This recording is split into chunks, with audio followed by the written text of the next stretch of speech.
जब हनुमान बेनीवाल और मेरे चुनाव से पहले जेसी बोस हॉस्टल कांड हुआ, एक लड़की को उठा करके कम से कम 50 से ऊपर लड़कों ने जेसी बोस हॉस्टल के अंदर लड़कों ने सामूहिक रेप किया। और वो रेप करने वाले लोग इनके हनुमान बेनीवाल के, महेंद्र चौधरी के समर्थक थे। वो लोग यूनिवर्सिटी में मैं प्रेसिडेंट बनने से पहले यूनिवर्सिटी क्रिमिनल्स का अड्डा थी। यूनिवर्सिटी के हॉस्टलों में हिस्ट्री सीटर लोग भरे पड़े थे। मैंने उन सारे के सारे हिस्ट्री सीटरों को धक्के मार मार के बाहर निकाला था। अच्छा। मैं महाराणा प्रताप हॉस्टल में रहता था क्योंकि पुलिस अंदर वो सब नहीं कर पाई थी जो हमने किया। कि स्टूडेंट एक तरह से बैकफुट पे आ गई, स्टूडेंट पावर। अब 25 से पहले 22-23 साल का जो स्टूडेंट लीडर है वो यूनिवर्सिटी का प्रेसिडेंट बन जाता है। तो वो समझ ही नहीं पाता यूनिवर्सिटी के जो एडमिनिस्ट्रेशन है, प्रशासन है, उसको। मैं स्टूडेंट लीडर था तो मैंने बुक वर्ल्ड को भी चेक करता था, कितनी बुक आती है यूनिवर्सिटी में। लाइब्रेरी को भी हम चेक करते थे, चीफ वार्डन को हम चेक करते थे, चीफ प्रोक्टर को हम चेक करते थे, चीफ इंजीनियरों को हम चेक करते थे, रजिस्ट्रार को हम पूछते थे।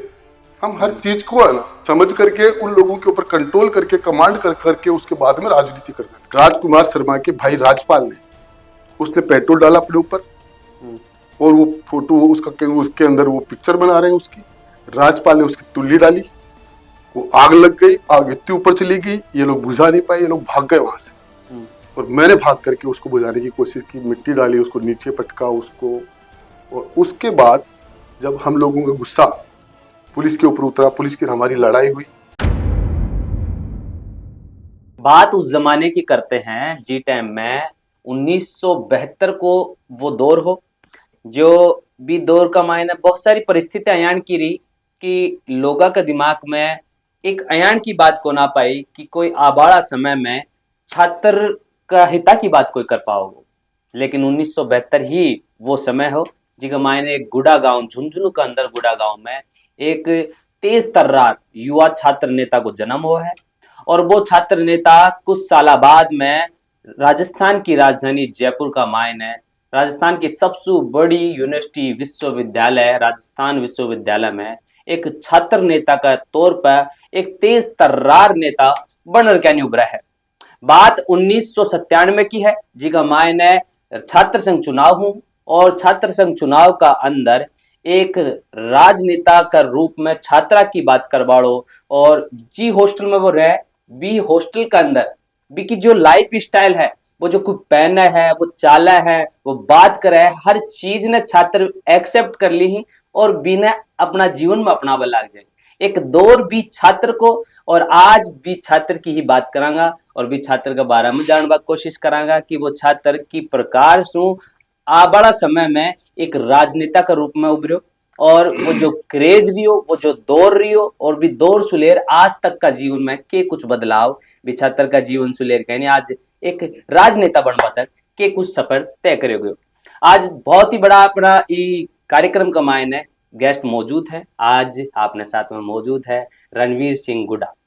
ये वे ही छात्र नेता हैं जिन्हें 1997 में वह छात्रा का हित में क्रांति लाई और बहुत सारी चीज़ा आज आप आयासू जानांगा।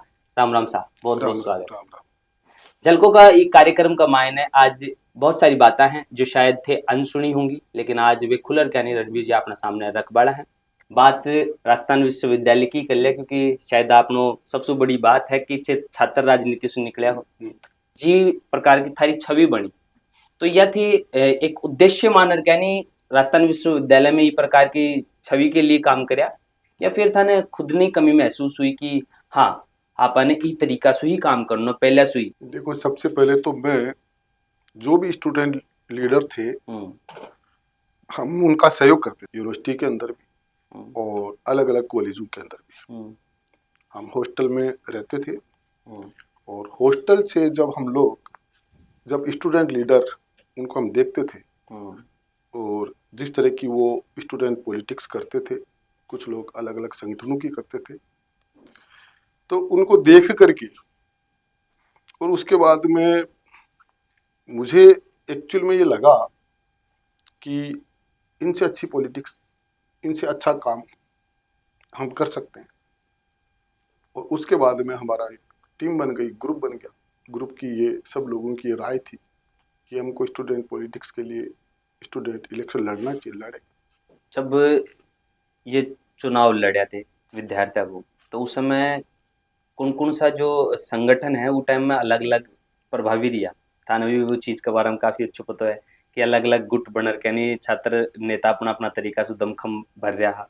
तो उस समय थाने लाग्यो कि यार छात्र संगठित कोना तो आप अगर ई राजनीतिक सफर में अगर कदम रखांगा थोड़े बैकफुट भी आ सका। देखिए, मैंने देखा था हम्म, एक जो संगठनों की बात की, स्टूडेंट के ऑर्गेनाइजेशन जो थे, हम्म, चाहे वो एबीवीपी का जो संगठन था, हम्म, एनएसवाई था, हम्म, तो एनएसवाई के उन बच्चों का तो टोटली एक तरह से कांग्रेस के लीडर हम्म, उनका इस्तेमाल करते थे। हम्म, कभी भी मैंने देखा, एक एनएसवाई का स्टेट का प्रेसिडेंट थे, वो 15 साल तक रहे, आई थिंक 20 साल तक रहे।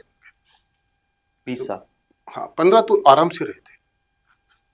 कृष्ण कुमार हरिद्वाल नाम था उनका। हम्म, मैंने उनको नजदीक से देखा तो मुझे लगा कि उन्होंने अपना पूरा जीवन दे दिया कांग्रेस के नेताओं की सेवा करते करते, हम्म, लेकिन उनको उन्होंने कभी टिकट भी नहीं दिया। स्टूडेंट बहुत बड़ा एक समुदाय है, हम्म, और उस स्टूडेंट मेजोरिटी को नजरअंदाज करके जिस तरह से लीडर्स और लीडर्स की परिवार केवल अपने, बाद में एक नेपोटिज्म वाला सिस्टम चलता ही था कांग्रेस के अंदर, तो बहुत ही जबरदस्त चलता था। हम्म, तो मुझे लगा कि यहाँ तो ये एक तरह से स्टूडेंट्स का जो उन बेचारों को सब्ज बाग दिखाया जाता था। हम्म, चुनाव होते भी नहीं थे। मुझे लगता है कि जब मैं कॉलेज प्रेसिडेंट बना था तब भी पहली बार चुनाव हुए थे। हम्म। बहुत लंबे टाइम से चुनाव बंद थे उस वक्त। वो टाइम में बंद था। फिर तो जब अध्यक्ष के लिए चुनाव लड़ा उस समय ही मतलब वो मतलब काफी टाइम बाद शुरू। यूनिवर्सिटी का चुनाव तो हमको लड़ाई लड़कर के चुनाव करवाना पड़ा। अच्छा, लड़ाई लड़कर यूनिवर्सिटी का चुनाव फिर बंद कर दिया था। फिर थारा बाद दोबारा बनी। हाँ, यूनिवर्सिटी के अंदर तो मैंने आपको बताया ना, हम्म, उस वक्त हमारे छात्र आंदोलन से जो आंदोलन हुआ, उस आंदोलन के पीछे कांग्रेस पार्टी भी थी, हम्म, और कांग्रेस पार्टी ने उस आंदोलन का बहुत फायदा उठाया। मैंने बताया था ना, आंदोलन में एक छात्र नेता ने भी आत्मदाह उसको करवाया गया था, हम्म, उसने किया नहीं था। और उस आत्मदाह के बाद पूरे राजस्थान के अंदर लोग एक बहुत हतप्रभ रह गए थे कि इतना बड़ा एक परीक्षा आउट करवाने के लिए, रिजल्ट आउट करवाने के लिए स्टूडेंट्स को आंदोलन करना पड़ा, हम्म, और आंदोलन के अंदर एक छात्र को जान गंवानी पड़ी। हम्म, और जान, उसकी जान के पीछे हम्म, जो तथाकथित कांग्रेस छात्र संगठनों के और कांग्रेस विचारधारा के जो लोग थे, वो उसके पीछे थे। तो अच्छा, उसका बहुत बड़ा फायदा हुआ। उस वक्त फिर चुनाव हुए थे। चुनाव उसके अंदर बहुत मेजोरिटी के साथ में, उस वक्त मैं प्रेसिडेंट नहीं बना था, हम्म, प्रेसिडेंट के और इन दोनों के बीच के अंदर ये आंदोलन हुए। तो एक तरह से वो आंदोलन होते थे परिवर्तन के लिए, आंदोलन होते थे जन समस्याओं के लिए, हम्म, और स्टूडेंट आंदोलन करते थे। और उसका एक कारण और था, ये लिंगदो कमेटी ने क्या किया कि 25 साल के बाद में राजस्थान यूनिवर्सिटी का कोई चुनाव ही नहीं लड़ सकता, और अगर किसी के ऊपर कोई मुकदमा लग जाएगा हम्म, तो वो चुनाव ही नहीं लड़ सकता। अगर वो मुकदमा किस बात के लिए लग रहा है, आप ये बताओ कि प्रोटेस्ट करना, मीटिंग करना, धरना देना, और धरना देने से भी मुकदमा दर्ज हो सकता है, हम्म, प्रदर्शन करने से भी मुकदमा दर्ज हो सकता है। तो आज के बच्चे इस कमेटी के बाद, हम्म, लिंग दो के बाद में, एक तो बहुत ज्यादा प्रेशर में आ गए, और इन्होंने नियम ऐसा बना दिया कि अब वो स्टूडेंट लीडर बनेगा। पहले जो ऑलराउंडर होगा वो तो कैसे लड़ पाएगा, जो स्पोर्ट्स के अंदर, जो एजिटेशन के अंदर, प्रोटेस्ट के अंदर, स्टूडेंट्स के लिए, हर चीज के लिए जो लड़ेगा, उनके बीच में खड़ा रहेगा, वो अपना पढ़ाई को तो पूरा टाइम नहीं दे पाएगा। अब क्या हुआ कि स्टूडेंट एक तरह से बैकफुट पे आ गई, स्टूडेंट पावर। हम्म, अब 25 से पहले 22-23 साल का जो स्टूडेंट लीडर है वो यूनिवर्सिटी का प्रेसिडेंट बन जाता है। हम्म, तो वो समझ ही नहीं पाता यूनिवर्सिटी के जो एडमिनिस्ट्रेशन है, प्रशासन है, उसको। मैं स्टूडेंट लीडर था तो मैंने बुक वर्ड को भी चेक करता था, कितनी बुक आती है यूनिवर्सिटी में। लाइब्रेरी को भी हम चेक करते थे, चीफ वार्डन को हम चेक करते, चीफ प्रोक्टर को हम चेक करते थे, चीफ इंजीनियरों को हम चेक करते थे, रजिस्ट्रार को हम पूछते थे। हम हर चीज को है ना समझ करके, उन लोगों के ऊपर कंट्रोल करके, कमांड कर करके उसके बाद में राजनीति करते थे। मतलब ते विस्तृत जानकारी लेते रहे ऐसा समझ समझ पाए। यूनिवर्सिटी को मैं पूरा समझ चुका था। अच्छा, एक बात बताओ जी कि राजस्थान विश्वविद्यालय में वो दौर में माने जाए है कि एक अध्यक्ष कन जो यूनिवर्सिटी को अध्यक्ष बना है बिकन इतनी पावर है कि लाल बत्ती कोई इस्तेमाल करो, जो आईपीएस हैं, आईएएस हैं, आके बराबर एक पावर मिल बुक रहे कि वो टाइम में राजस्थान विश्वविद्यालय का अध्यक्ष ने। आईएएस को, आईएएस तो बहुत होते हैं, जो आईएएस भाई मुख्य पोस्ट के ऊपर है हम्म, उसको माने ना आप। हम्म, बाकी जिले तो जितने हैं उतने ही हैं, इसके बिल्कुल अलावा कलेक्टर कहाँ से बढ़ा लोगे। बिल्कुल आईपीएस फील्ड में जितने एसपी रहेंगे, बाकी के एसपी क्या करते हैं, जी। ऑफिसों में बैठते हैं। तो एक मिनिस्टर से ज्यादा पावर एक मतलब स्टूडेंट लीडर रहा बुक रहे वो देखो टाइम। पावर ऐसे नहीं होता है, मेरा ये मानना है कि पावर पोस्ट में होती नहीं है, मैं ये मानता हूँ। अच्छा। प्रधानमंत्री मनमोहन सिंह जी भी थे, क्या पावर थी उनके अंदर। प्रधानमंत्री नरेंद्र मोदी भी है, जो शक्तिशाली प्रधानमंत्री माने जाते हैं वर्ल्ड के अंदर। पावर तो उनमें भी होनी चाहिए थी अगर पोस्ट पे होती तो मनमोहन सिंह की पावर कम बता रहे होते। मनमोहन सिंह जी तो आपको बताया कि कैसे उनके बिल फाड़ते थे राहुल गांधी। हम्म। मनमोहन सिंह जी का क्या बोल पाए, क्या प्रभाव छोड़ पाए, वो चीजें बताओ। लेकिन मेन मुद्दा यह है कि एक अध्यक्ष का नाम मिनिस्टर जैसी पावर है, ये सच है यह बात। यूनिवर्सिटी का प्रेसिडेंट मिनिस्टर से नहीं सबसे ज्यादा पावरफुल होता है। दुनिया में जितने भी परिवर्तन हुए हैं, जितने भी बड़े आंदोलन हुए हैं, स्टूडेंट ने किए। जितने भी बदलाव हुए हैं स्टूडेंट ने किए। वो जो स्टूडेंट का टाइम, वो उनके ऊपर रिस्पॉन्सिबिलिटी बहुत ज्यादा नहीं, और उस टाइम पर तो इतनी ज्यादा होती नहीं थी। आज के टाइम के ऊपर कुछ कानून ऐसे आए, कुछ नियम ऐसे लगा दिए सरकार ने, तो स्ट्रेंथ ही कम हो गई गाँव के अंदर हमारे लोगों की, कि कोई भी नौकरी लगना चाहता है 2 बच्चे से ज्यादा बच्चे नहीं होने चाहिए। कोई भी चुनाव लड़ना चाहता है तो 2 बच्चे से ज्यादा चुनाव नहीं लड़ना चाहिए। पहले तो घरों के अंदर संयुक्त फैमिली थी, खूब सारे लोग थे, हर कोई स्टूडेंट, हर कोई यूथ वो यूनिवर्सिटी के अंदर, कॉलेज के अंदर निस्पीकर होकर के पढ़ता था, खेलता था, लड़ता था। आज तो एक बच्चा है, क्या लड़ेगा, क्या खेलेगा, क्या आर्मी में भेज देंगे उसके माँ बाप एक बच्चे को। एक जो राजस्थान विश्वविद्यालय में जिस टाइम में थे बहुत सक्रिय एक छात्र नेता था, वो टाइम में एक एसपी है जो आपको नाम दिनेश एमएन। तो बाकी जो जो पुलिसिंग स्टाइल भी के लिए काफी भी चर्चा में हुई है, जो थेरी एक स्टेटमेंट भी दियो कि भाई हॉस्टल के अंदर पुलिस को मतलब पुलिस को ना सके इजीली, लेकिन तमाम कार्रवाई हुई।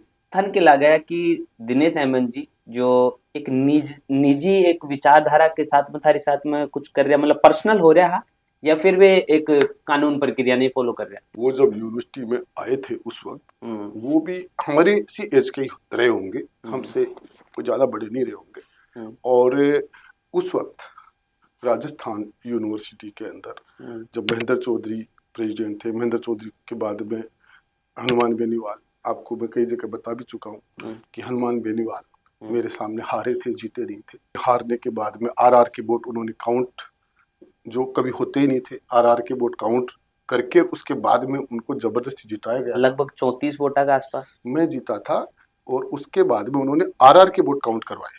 कितना निकल रहा है बाका आरआर के वोट? उनमें भी मेरे ही थे, उनमें भी 100 वोट से जीते थे वो। अच्छा। उसमें जो जो इलेक्शन की जो काउंटिंग की मैं आपको बता रहा हूँ ना, उस वक्त मेरे साथ ड्रॉबैक यही रहा था कि भैरू सिंह जी मुख्यमंत्री थे, और भैरू सिंह जी ने कहीं सोचा कि रणबीर को जिता देंगे तो यही मैसेज आएगा कि रणबीर को भैरू सिंह जी ने जिता दिया। अच्छा। और ताज्जुब की बात बताऊं, ये लोग किस चीज के छात्र नेता थे।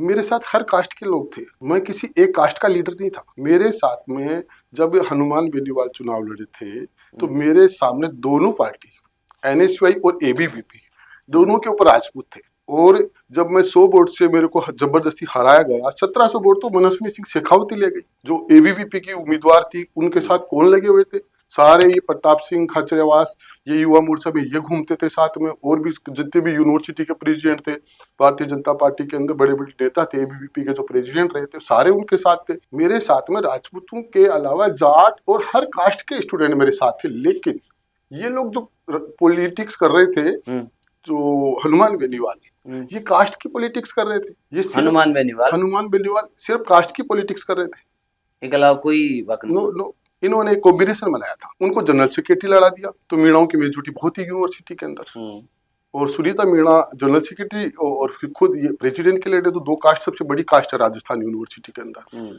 और फिर तीसरा ये राजपूत थे, फिर ये चौथे ये राजकुमार वगैरह शर्मा, ये भी चुनाव लड़ रहे थे। तो फिर जनरल कास्ट के अंदर तो वो वोट भी वो ले जाएंगे, राजपूत भी ले जाएंगे, मुझे वोट कहाँ से आए। तो इसका मतलब ये है कि मैंने जो स्टूडेंट को साथ में लेके चला, मैं इन लोगों की तरह नहीं करता था। और हनुमान बेनीवाल, उनके पिताजी एमएलए थे बीजेपी के, उस सपोर्ट से वो प्रेसिडेंट बने थे। उनके साथ में विजय तो पूनिया पिताजी जी, का एमएलए रेबासू बाको अध्यक्ष बनबाऊ के संबंध। जाटों के अंदर बहुत बड़े, जो मैं कह रहा हूँ ना कि विजय पूनिया जी का बहुत नाम था जब हम लोग आए थे उस वक्त। अच्छा। और उनका जो ग्रुप बहुत मजबूत था, वो भी हनुमान बेनीवाल के साथ खड़ा था। ऊपर तो सरकार थी, नीचे विजय पूनिया जी उनके साथ थे। और उसके बावजूद भी हमने हनुमान बेनीवाल को, अब जो बात चली गई, सारी चीज चली गई, बेनीवाल हमारा कोई दुश्मन नहीं है, लेकिन मैं कह सकता हूँ कि वो स्टूडेंट लीडर नहीं थे, वो कास्ट के लीडर थे। और कास्ट के भी लीडर नहीं है आज की तारीख में। तो आज की तारीख में कहाँ है लीडर? क्यों? आज की तारीख में तो काफी खुद की पार्टी कौन सा बना चुनाव, रहे अपने आप कौन सा चुनाव जीता उन्होंने? बीजेपी से एमएलए बने, हम एमएलए आरएलपी है ना, बाकी तो खुद नहीं की नहीं, पार्टी। बीजेपी से एमएलए बने थे ना शुरू में। हम्म। किससे बने थे? प्रेसिडेंट मेरे से पहले बन गए थे सबके सब, लेकिन एमएलए से पहले मैं बना था। लड़ लड़ करके थक चुके थे कई तो सारे प्रेसिडेंट। वर्तमान में हनुमान बेनीवाल कास्ट का राजनेता है। उनकी कास्ट के बच्चे अगर वो मेरे संपर्क में आएंगे, अगर वो मुझे जानेंगे, तो उसको छोड़ करके वो रणबीर गुड़ा के साथ में हो जाएंगे, ये मैं जानता हूँ इस बात को।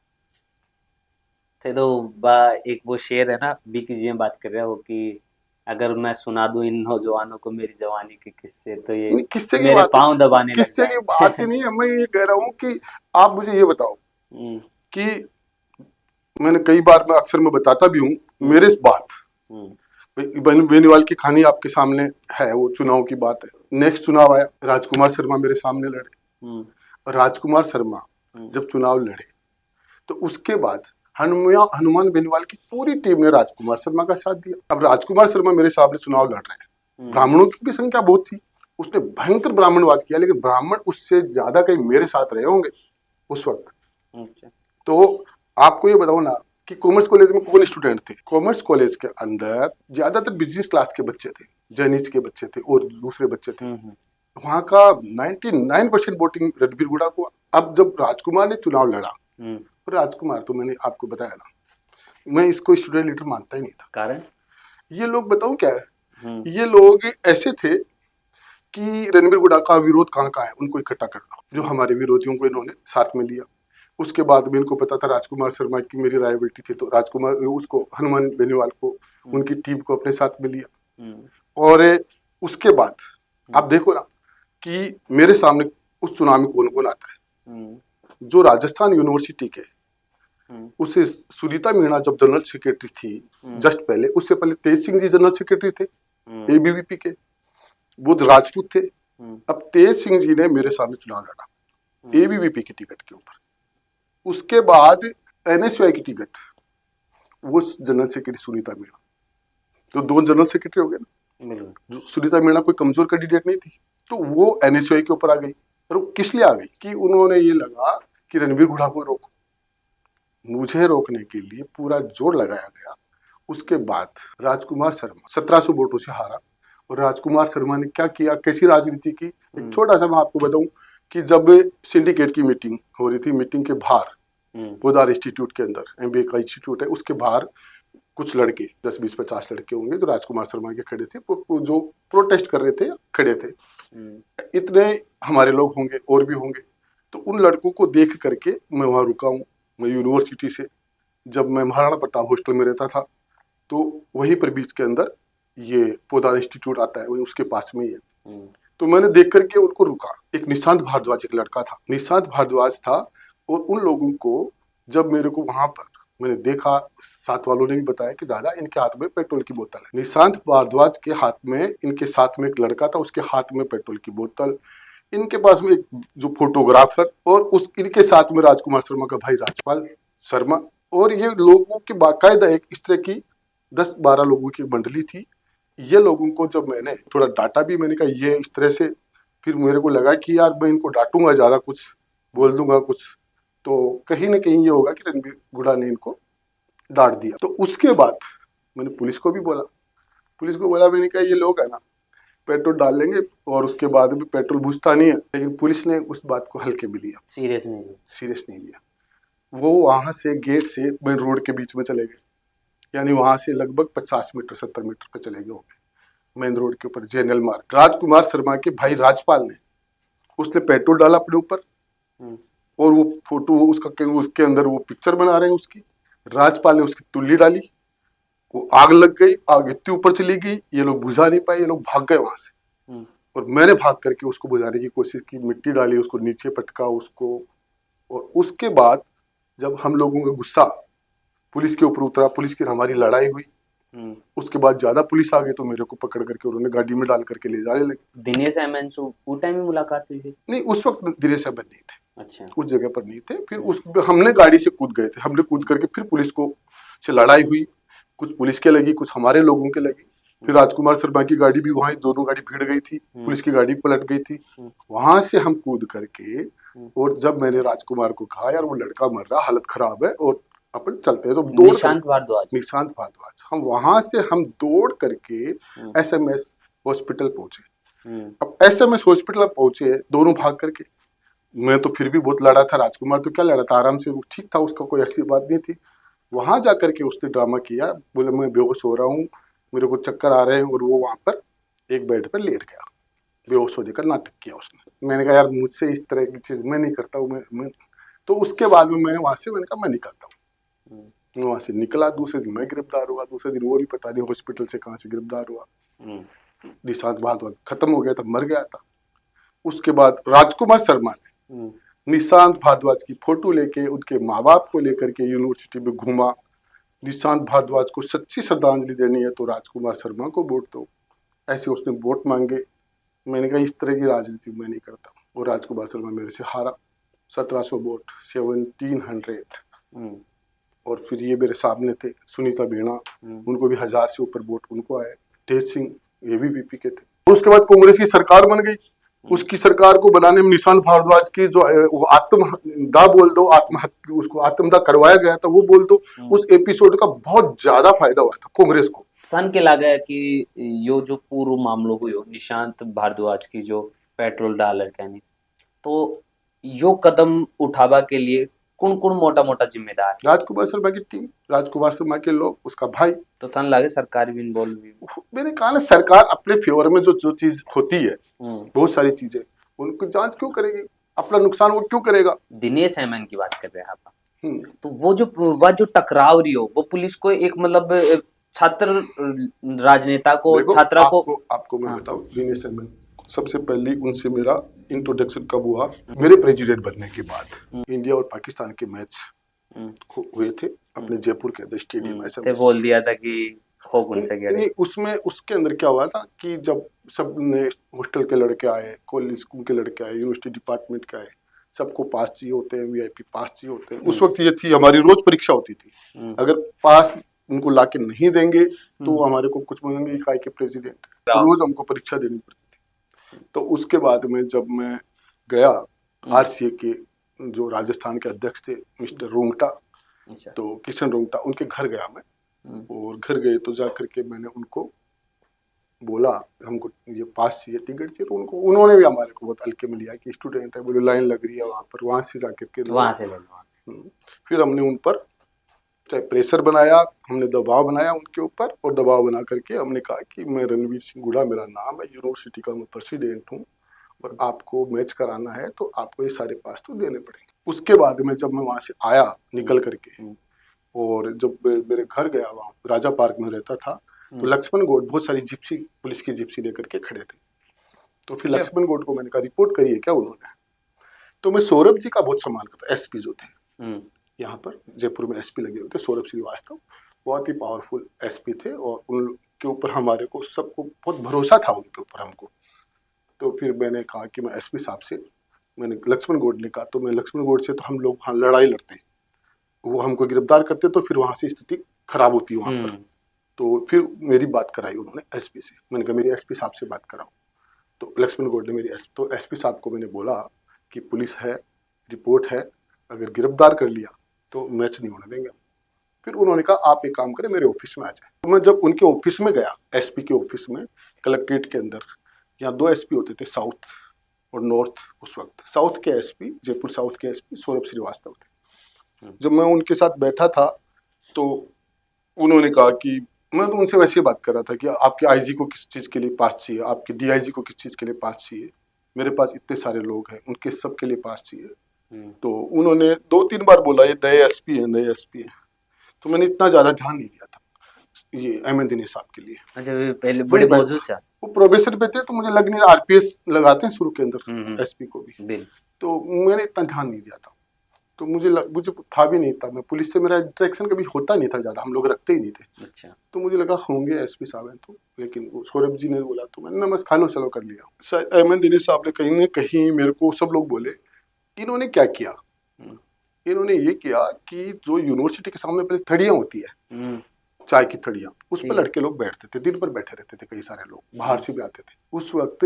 जो बहुत ज्यादा यूनिवर्सिटी में, मैं प्रेसिडेंट बनने से पहले यूनिवर्सिटी क्रिमिनल्स का अड्डा थी। यूनिवर्सिटी के हॉस्टलों में हिस्ट्री सीटर लोग भरे पड़े थे। मैंने उन सारे के सारे हिस्ट्री सीटरों को धक्के मार मार के बाहर निकाला था। अच्छा। मैं महाराणा प्रताप हॉस्टल में रहता था, क्योंकि पुलिस अंदर वो सब नहीं कर पाई थी जो हमने किया।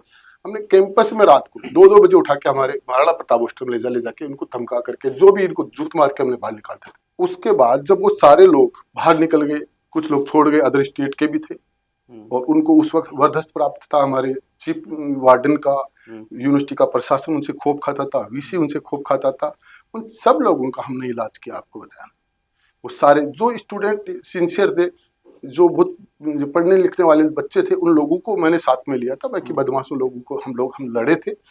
तो उसके बाद क्या हुआ कि जब ये बाहर थड़ी पे बैठने लगे सारे लोग बाहर, तो एम एन दिनेश ने उनको उठा करके थाने में ले जाते, गांधीनगर थाने में ले जाके ठोकते थे उनको, जम के उनकी धुनाई करते थे। मैं हर उस प्रोफेसर से जो ऑनेस्ट था, जो स्ट्रिक्ट था, चाहे यूनिवर्सिटी में हो, जो प्रशासन में हो, चाहे मेरी लड़ाई होती थी उनसे, लेकिन इंटरनल में उन लोगों से बहुत खुश भी था, जो लोगों को, बदमाशों को ठिकाने लगा रहे थे।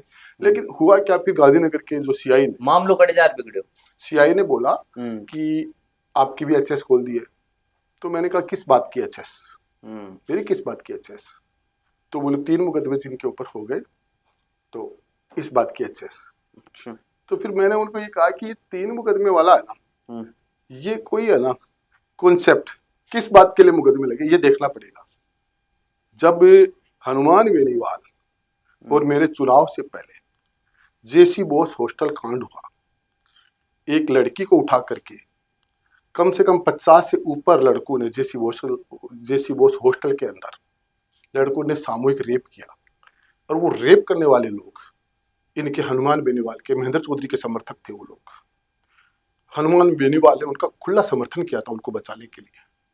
और वो जो कांड हुआ, उस कांड के अंदर वो लड़की रोती बिलखती थाने में पहुंची। और थाने में पहुंचने के बाद एक बड़ा लीडर आया, मैं नाम नहीं लूंगा उसका, उसने आकर के और उनकी एफआईआर ले गया। और उसके बाद वो बोले कि कोई एफआईआर नहीं, लड़की तो हेबिचुअल है, इस टाइप का लड़की के ऊपर ही उल्टा आरोप लगाया था। नाम नहीं बता रहे तो कोई संगठन देखो मैं वगैरह? आपको बता रहा हूँ ना कि, तो अब उसके बाद फिर हमने यूनिवर्सिटी मार्ग को जाम करके बैठ गए। सीआई को मैंने बाहर नहीं निकलने दिया, एफआईआर लॉन्च करवाई, मुकदमा खाया हमने। और हमने मुकदमा खा करके जयपुर पूरा का पूरा बंद करवा करके, चक्का जाम करके उनकी गिरफ्तारी करवाई हमने। तो हमने लड़ाई लड़ करके न्याय करवाया। तो वो जो रेपिस्ट था, जो भी थे बता रहे हो, जो तमाम अब तक जेल काट रहे थे अब तक। और वे कौन का समर्थक था? सारे के सारे हनुमान बेनीवाल के समर्थक थे। हनुमान बेनीवाल ने चुनाव में उसके समर्थकों के पक्ष में नारे लगते थे वहां पर, जेसी बोस हॉस्टल जिंदाबाद। और वो जीते थे क्योंकि उनके साथ में वो कॉम्बिनेशन था, सुनीता मीणा और वो हनुमान बेनीवाल, दोनों का कॉम्बिनेशन था। कॉम्बिनेशन में वो इतने वोट नहीं आते हनुमान बेनीवाल के। अगर वो मेरी तरह चुनाव लड़ते तो हनुमान बेनीवाल कभी भी प्रेसिडेंट नहीं बन सकते थे। अच्छा। सिर्फ तो बाकी चुनाव लड़वा को तरीकों के जो मैंने कहा ना, वो सिर्फ कास्ट बेस के ऊपर राजनीति करी है। और कास्ट बेस के ऊपर राजनीति आज देख लो नहीं चल पाएगी। तो ये जो राजस्थान का मायने स्टूडेंट जो एक मतलब एमएलए की बराबर स्टूडेंट लीडर की पावर है, ये तमाम चीज़ें हैं। तो वो टाइम में जब थे पुलिस सु भिड़ंत ले रहा था एक एसपी लेवल का अधिकारी, मैं आपको बताया आप मेरी पूरी बात। तो अब जो ये सारा सीन चल रहा था, एम एन दिनेश जो है वो लोगों को पकड़ करके ठोक रहे थे। उसके बाद में उस वक्त मैं प्रेसिडेंट बन चुका था। उसके बाद मैंने वाइस चांसलर को कहा कि आईपीएस हैं जो इस तरह से लड़कों को पकड़ करके नाजायज पीट रहे हैं। और फिर वो वाइस चांसलर ने भी देखा कि एसपी से ये लोग प्रेशर में आ गए। तो वाइस चांसलर ने ये कहा कि देखो कानून अपना काम करेगा और मैं क्या कर सकती हूँ, मैं कैसे रोक सकती हूँ। मैंने कहा यूनिवर्सिटी में एसपी नहीं आने चाहिए, इस तरह से इंटरफेयर नहीं करने चाहिए। तो उसके बाद फिर हमने यूनिवर्सिटी बंद करा दी। थे वो स्टेटमेंट कर दिया जब कि कॉलेज के अंदर, यूनिवर्सिटी के अंदर पुलिस को मैं आपको बता रहा हूँ ना, एंट्री मैं नहीं आपको बता रहा हूँ ना, होनी जब यूनिवर्सिटी बंद करा दी 2 दिन तक 3 दिन तक हमने पूरी यूनिवर्सिटी कॉलेजेस सारी बंद करा दी। चाहिए। और बंद कराने के बाद हम्म, जब यूनिवर्सिटी गेट के ऊपर हम्म, आखिरी में पुलिस ने पूरी हमारी घेराबंदी करी, हम्म, घेराबंदी करके मेरे को अरेस्ट किया, मेरे साथ राजकुमार शर्मा को अरेस्ट किया, हम्म, एम एन दिनेश साहब थे, इनके साथ और कई सारे आईपीएस थे। हम्म, तो अब उन्होंने जब गाड़ी में मेरे को डाल करके हमको एक एसपी को हमारे साथ बैठा दिया, हम्म, कनोडिया कॉलेज तक हमने उस गाड़ी को जाने दिया। उसके बाद हमने उस गाड़ी को रोक दिया, हम्म, और गाड़ी को रोकने के बाद हम वहां से कूद के भाग गए। अगर ये इस तरह से नहीं करता तो हो सकता है हम पकड़ में आ जाते। तो हम वहां से जैसे निकले तो पुलिस ने आकर के वहां भी बहुत भयंकर ठोका यूनिवर्सिटी में, जहां भी स्टूडेंट्स मिले। तो फिर सेकंड मेरी कुछ अधिकारियों से बात हुई पुलिस के, तो उन्होंने कहा कि तुमने एसपी साहब के लिए कुछ बोला है क्या? एसपी साहब का मतलब सौरभ श्रीवास्तव। मैंने कहा उनके लिए मैं कैसे बोल सकता हूँ? तो अब क्या प्लान? मैंने कहा अब आत्महत्या करेंगे हम सामूहिक अच्छा। राजस्थान यूनिवर्सिटी में आकर के। तो आत्म हाँ, तो हम लोग को मैंने कहा ना वो लड़ाई चल रही थी, अब उसके अंदर क्या करते हैं हम हम्म, लोग? चारों तरफ से जो है फोर्स है वो आर पार लड़ो, या तो डू एंड डाई। करो या मरो। हाँ, तो हम बहुत सारी पुलिस के भी लगी, बहुत सारे स्टूडेंट्स के भी लगी। हम्म, और अब उसके अंदर अगर हम दब जाएंगे तो हमको पकड़ पकड़ के एचएस बना देंगे सब लोगों को। एचएस हम किसी कीमत पे नहीं बनना चाह रहे थे। हम क्यों बनते एचएस? हम थे ही नहीं। उसके फिर सेकंड डे सौरभ श्रीवास्तव ने वहां पर पुलिस को और वहां पे प्रशासन को बोल दिया। मेरी भी बात हुई, मैं गया भी था। सब लोग बोले यार फोर्स इतनी आ रही है, तुम कल हमारी इतनी लड़ाई हुई आज जा रहे हैं। मैंने कहा मेरे को पकड़ नहीं सकते। फिर मैं गया वीसी के पास बैठ करके, जितने भी हमारे मुद्दे थे, जितनी भी हमारी मांग थी, एचएस नहीं खुलेगी, अब पकड़ना बंद होगा, सब कुछ हमारी मांग मानी गई। प्रशासन को झुकना पड़ा, पुलिस को झुकना पड़ा। अच्छा, जो थारे टाइम को दौर है जो है ते सारी बातें बताई दिया हो, लेकिन वर्तमान में आप देख रहे हैं कि भाई छात्र राजनीति की जो छात्र राजनीति से निकले आते तारो पूरो जो यूनिवर्सिटी को संघर्ष है वो बताया कि प्रकार से थारी एक राजनीतिक सफर रही हो विश्वविद्यालय में रहते हुए। लेकिन वर्तमान में का अंदर आप देख रहे हैं कि जो छात्र राजनीति से निकल रहे क्या नहीं, एक जो एमएलए बनवा की जो श्रृंखला है, जो एक परिपाटी है छात्र राजनीति से निकल रखे हैं, इनमें अभी भी कुछ लोग हैं जो सक्रिय हैं। जिनको मैंने आप देख सका रविंदर सिंह भाटी है, और आप बात करा कि नरेश मीणा चलो जीते को नहीं, लेकिन छात्र राजनीति से निकले हैं, 3 3 बार विधानसभा के अंदर अच्छा खासा वोट ले रहे हैं। तो ये जो लोग हैं ना, आकी जो श्रृंखला है, यह थन लागा है कि एक छात्र राजनीति से ही उठा है, एक विचार आवा कि यार हाँ, अब आप प्रेसिडेंट बने हैं या छात्र राजनीति में सक्रिय रहे तो बाहर जाके लिए एमएलए बन सका। कड़े से हिम्मत मिला एक छात्र राजनीति। देखिए मैंने क्या कहा आपको कि छात्र राजनीति हो चाहे राजनीति हो, हम्म, उसके अंदर इनको सबको ये समझना पड़ेगा हम्म, कि राजनीति तुम्हारे को चमकाने के लिए राजनीति नहीं है। अगर मैं सोचूं कि राजनीति में मैं स्टार बन जाऊं, ऐसे कोई स्टार नहीं बनते। राजनीति के अंदर आपको मदद करनी पड़ेगी लोगों की। मैं आपको बताया पारी कॉलेज का मैं प्रेसिडेंट था निर्विरोध कॉलेज। निर्विरोध। यस। और उसके बाद जब पारी कॉलेज का प्रेसिडेंट बनने के बाद मैं यूनिवर्सिटी में आया, हम लोग उसको भाभा हॉस्टल में और राजपूत हॉस्टल में दोनों में रहते थे। तो अब हम लोग आगरा जा रहे थे स्टूडेंट, तो मेरे साथ में 4 5 लोग थे और हमारा एक्सीडेंट हो गया। एक्सीडेंट हो गया तो मेरे साथ एक आईपीएस थे रामबल्लभ जी शर्मा, उनका लड़का था रवि।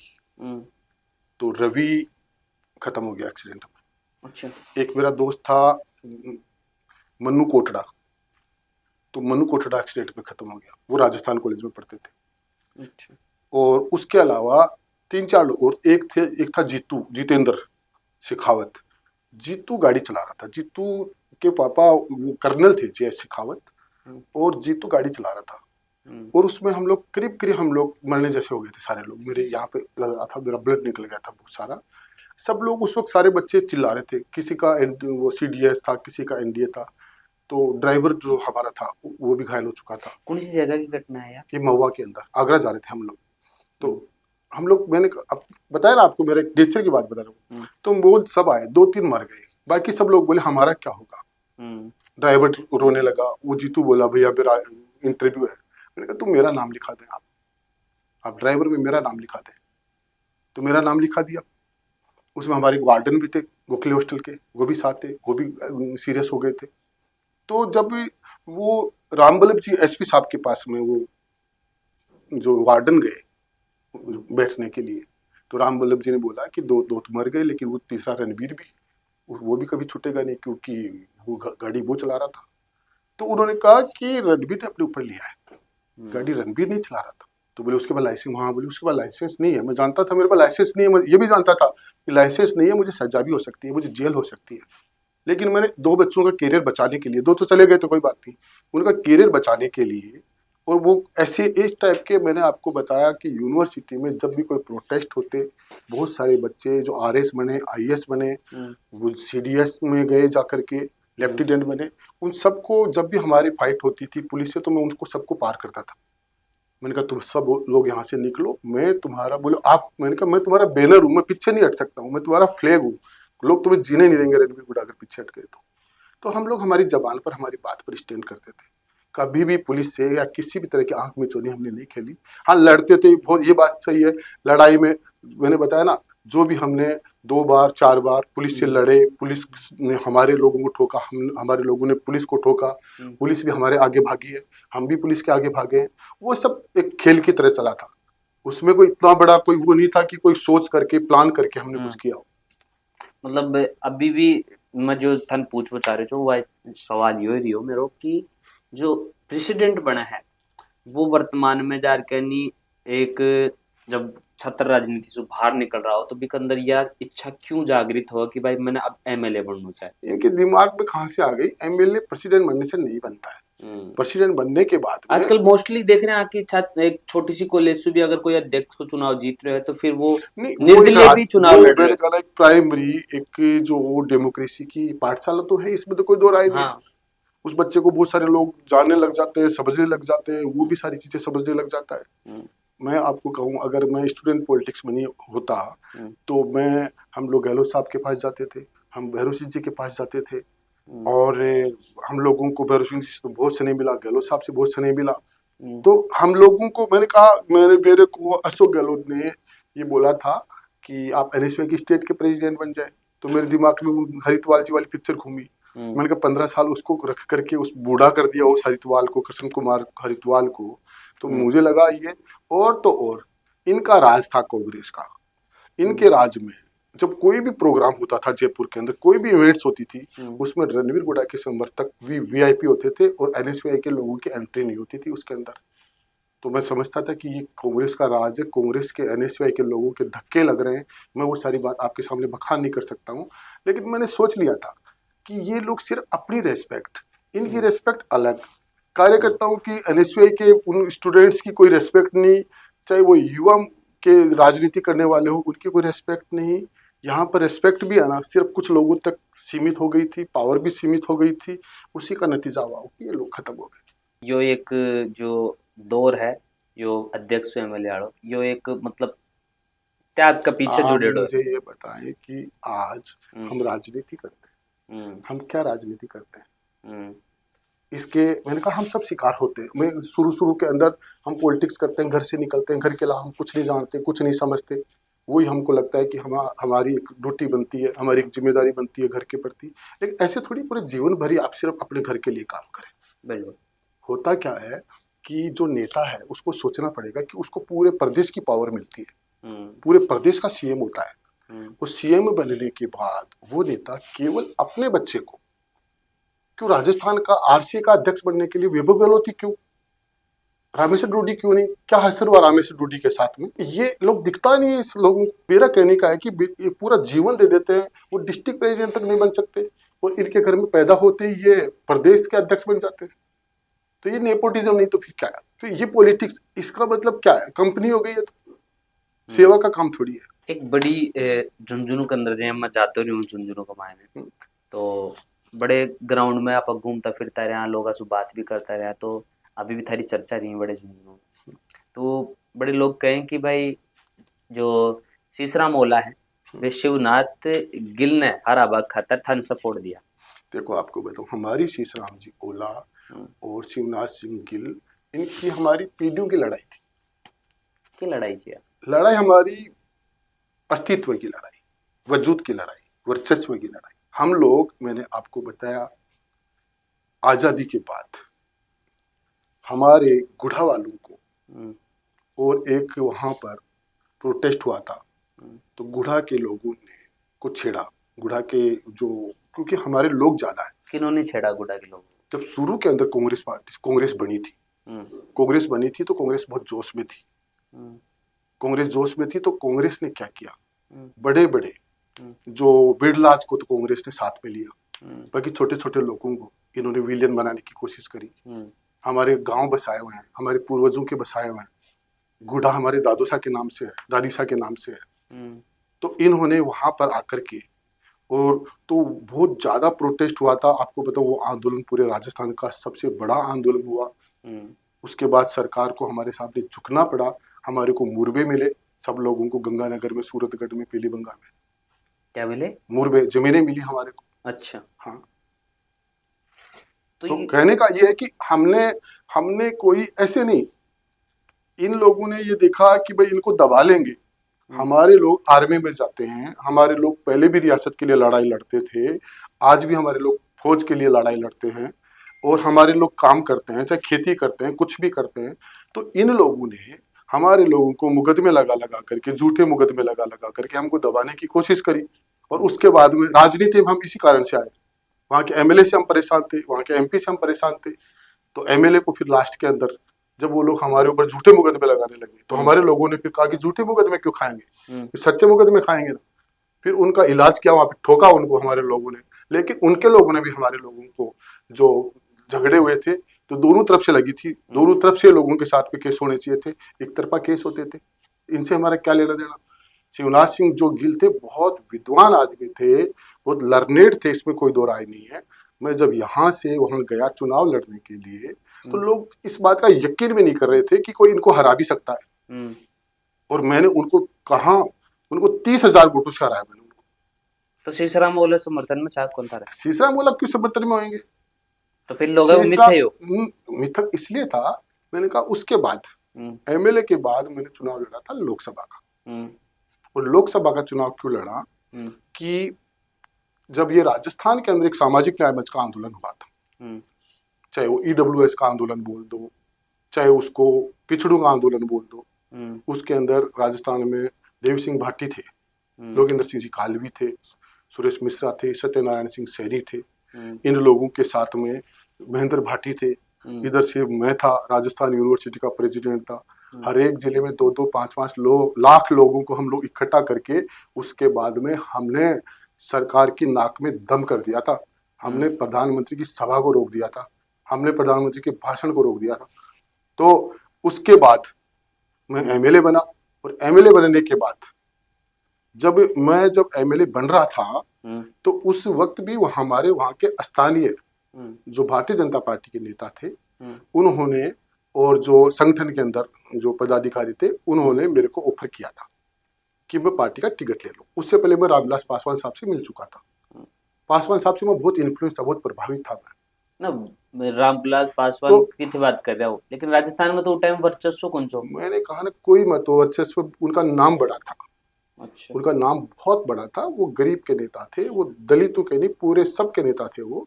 उनका कंट्रीब्यूशन सबके साथ रहा, वाजपेयी जी के साथ रहा, और जब मंडल आयोग लागू हुआ उसमें उनका बहुत बड़ा योगदान रहा, रामविलास पासवान का। तो उस वक्त मैंने टिकट लेने से मना किया था। मैंने ये बोला था कि मैं एमएलए बनूंगा तो मैं बिना शर्त भारतीय जनता पार्टी को सपोर्ट करूंगा, क्योंकि उस वक्त मैं जो कांग्रेस की सरकार से लड़ करके, चाहे जयपुर में लड़ा, उसके बाद में मैं विधायक बनने के लिए गया। एमएन दिनेश साहब वहां पर भी एसपी बन करके आ गए थे झुंझुनू के अंदर। तो वहां पर भी वो लोकल पुलिस थी, वो सीआई था गोपाल सिंह ढाका। तो ढाका ने वहां पर, उससे भी हमारी फाइट हुई, उसको भी मुंह की खानी पड़ी। उसके बाद में 14 मुकदमे दर्ज करवाए। तो बहुत लड़ना पड़ा मेरे को वहां पर। फिर लड़ करके मैं जब एमएलए बना, फिर मैं लोकसभा का चुनाव लड़ा। तो लोकसभा का चुनाव जब मैंने लड़ा, तो सीधा सीधा है कि मेरे को 1 लाख से ज्यादा वोट आए थे।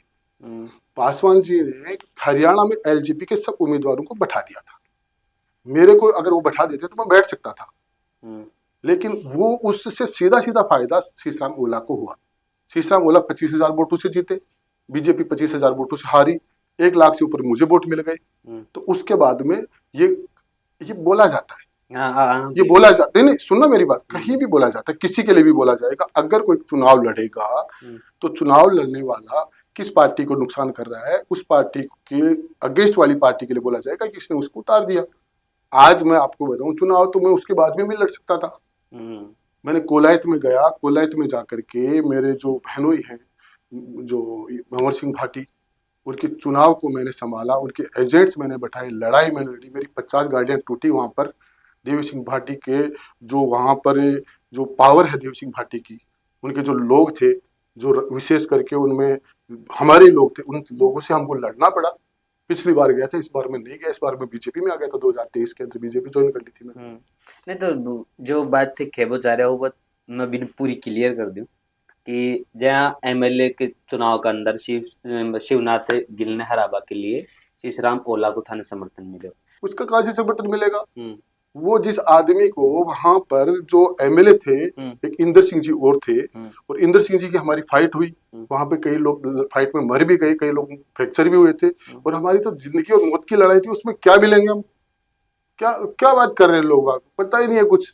और बी के पीछे एक और बात बोली कि भाई लोकसभा चुनाव के अंदर शीशराम ओला ने थे चाहे जो राजपूत समाज और जो भी था SC ST से इन्फ्लुएंस जो भी वोटर था वहां थे शिफ्ट करे वो शीशराम ओला। देखिए आपको बताऊं, उस वक्त मेरी उम्र अराउंड 30 ईयर्स, मेरी फैमिली में कोई पॉलिटिक्स में कभी था ही नहीं। मेरे से पहले मेरे भाई साहब सरपंच बनते थे।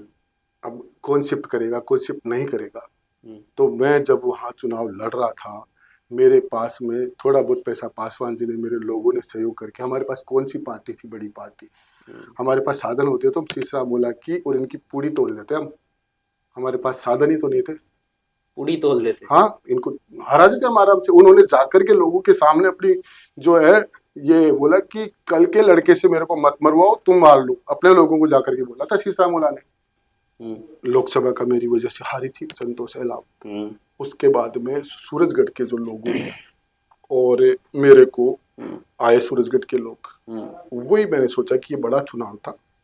और सूरजगढ़ का चुनाव मैंने आपको बताया, एक मायने में देखा जाए ना तो मेरा सीरियस चुनाव नहीं था सूरजगढ़ का भी।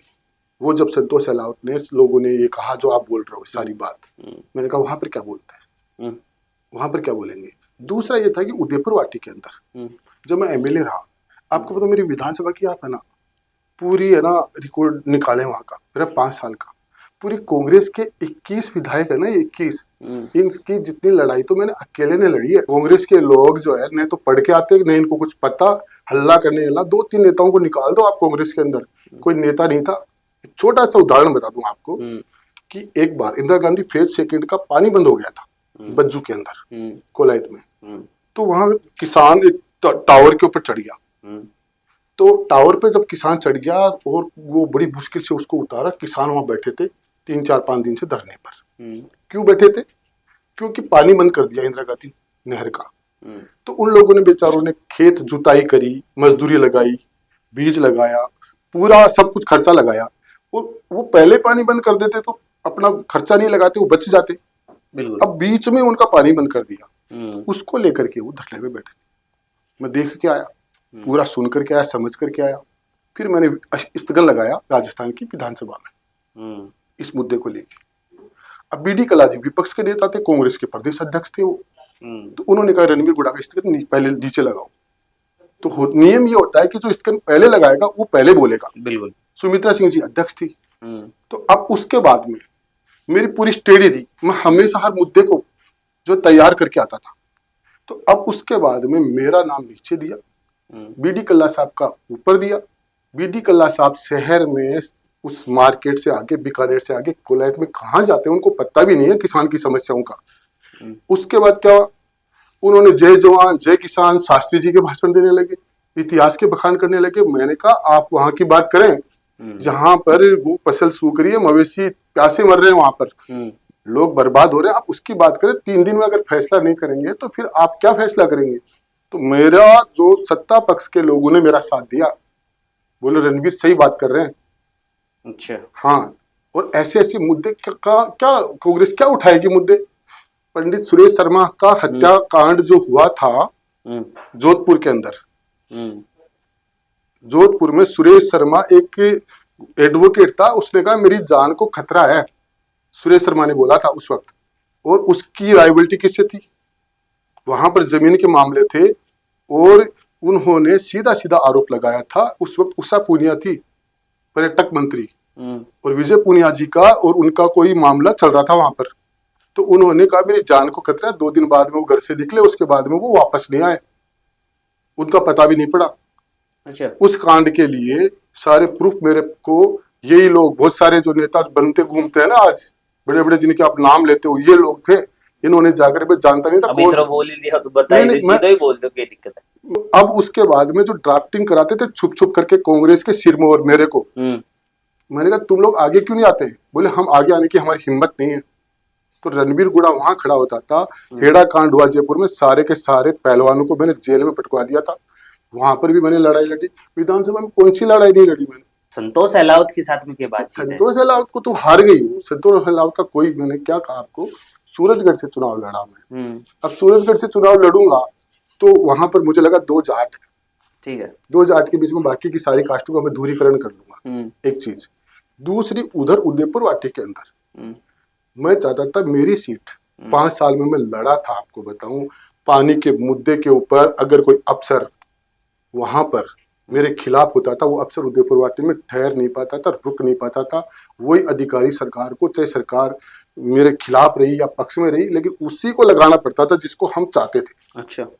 तो एक अधिकारी आए, अय्यन थे, फौज से आए हुए थे, और कहते हैं कि वो सुमित्रा सिंह जी के रिश्तेदार थे, और वहां पर मेरे पानी की बहुत किल्लत रहती है, पेयजल की। तो वो पानी बंद कर दिया। लोगों ने कहा इस बात के लिए थोड़ी जीता है। मैंने कहा कल हटा देंगे उसको। फिर पब्लिक थी, प्रोटेस्ट हुआ, पब्लिक ने और वहाँ कर्मचारियों के बीच में लड़ाई हुई, उसकी जान मैंने बचाई थी। लोग तो गए थे पीटे आवान। सुन ले आप, मैंने कहा उसकी जान में नहीं होता तो उसको मार देते। अब पब्लिक का कोई चेहरा होता है क्या?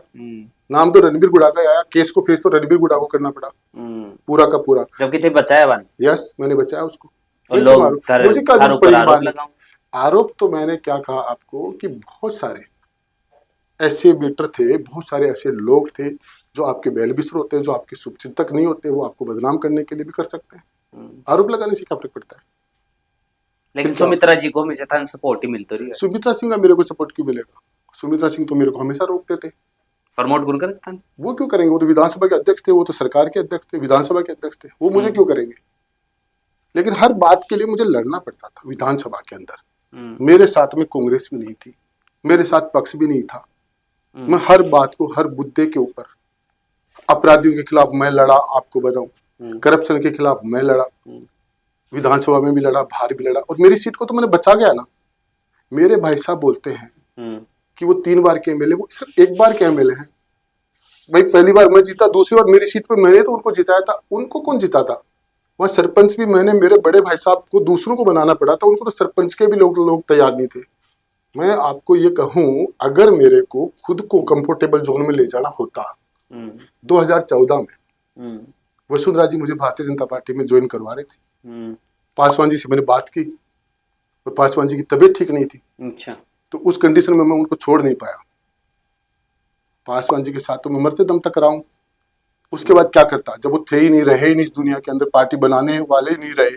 थारो मतलब व्यक्तिगत मतलब एक प्यार हो, बाकी साथ में एक जुड़ाव। वो मेरे पिता तुल्य थे, वो मेरे पिता समान थे, रामविलास पासवान। तो मतलब पार्टी से ज्यादा खास कौन है, लेकिन बस वो व्यक्तिगत जुड़ाव। पार्टी मैंने, वो पार्टी थी नहीं राजस्थान के अंदर, कहाँ थी? हाँ, वो तो थारा अलाव तो कोई नहीं थी। तो फिर जो थे भी बता रहे हो, बड़े ये सारी सब चीजा हो बलागी, तो थे जो अभी बता रहे हो कि भाई थारी सीट जो थे थार भाई साहब ने जिताया हो। देखो मैं आपको बताऊं, मेरे एमएलए में रह के 5 साल देखा, 5 साल मुझे ये लगा यार इस क्लास में मैं 5 साल पढ़ लिया, ठीक है, इसी तरह का एमएलए वापस मुझे आना, क्योंकि मेरे पास उस टाइम में थारी विधानसभा को नाम, अभी झूठा हो जाऊंगा, उस टाइम में थारी विधानसभा को नाम उदयपुर वाटी कौन रही?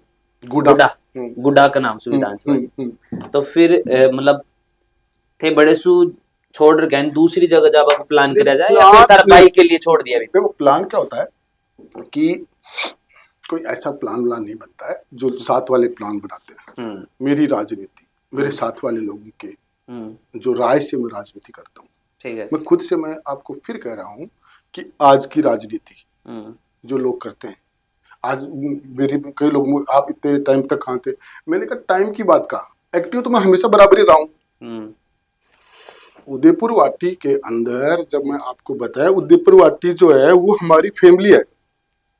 गुढ़ा और उदयपुर वाटी जो जितने भी गांव हैं, वो गांव नहीं है, वो हमारे घर है।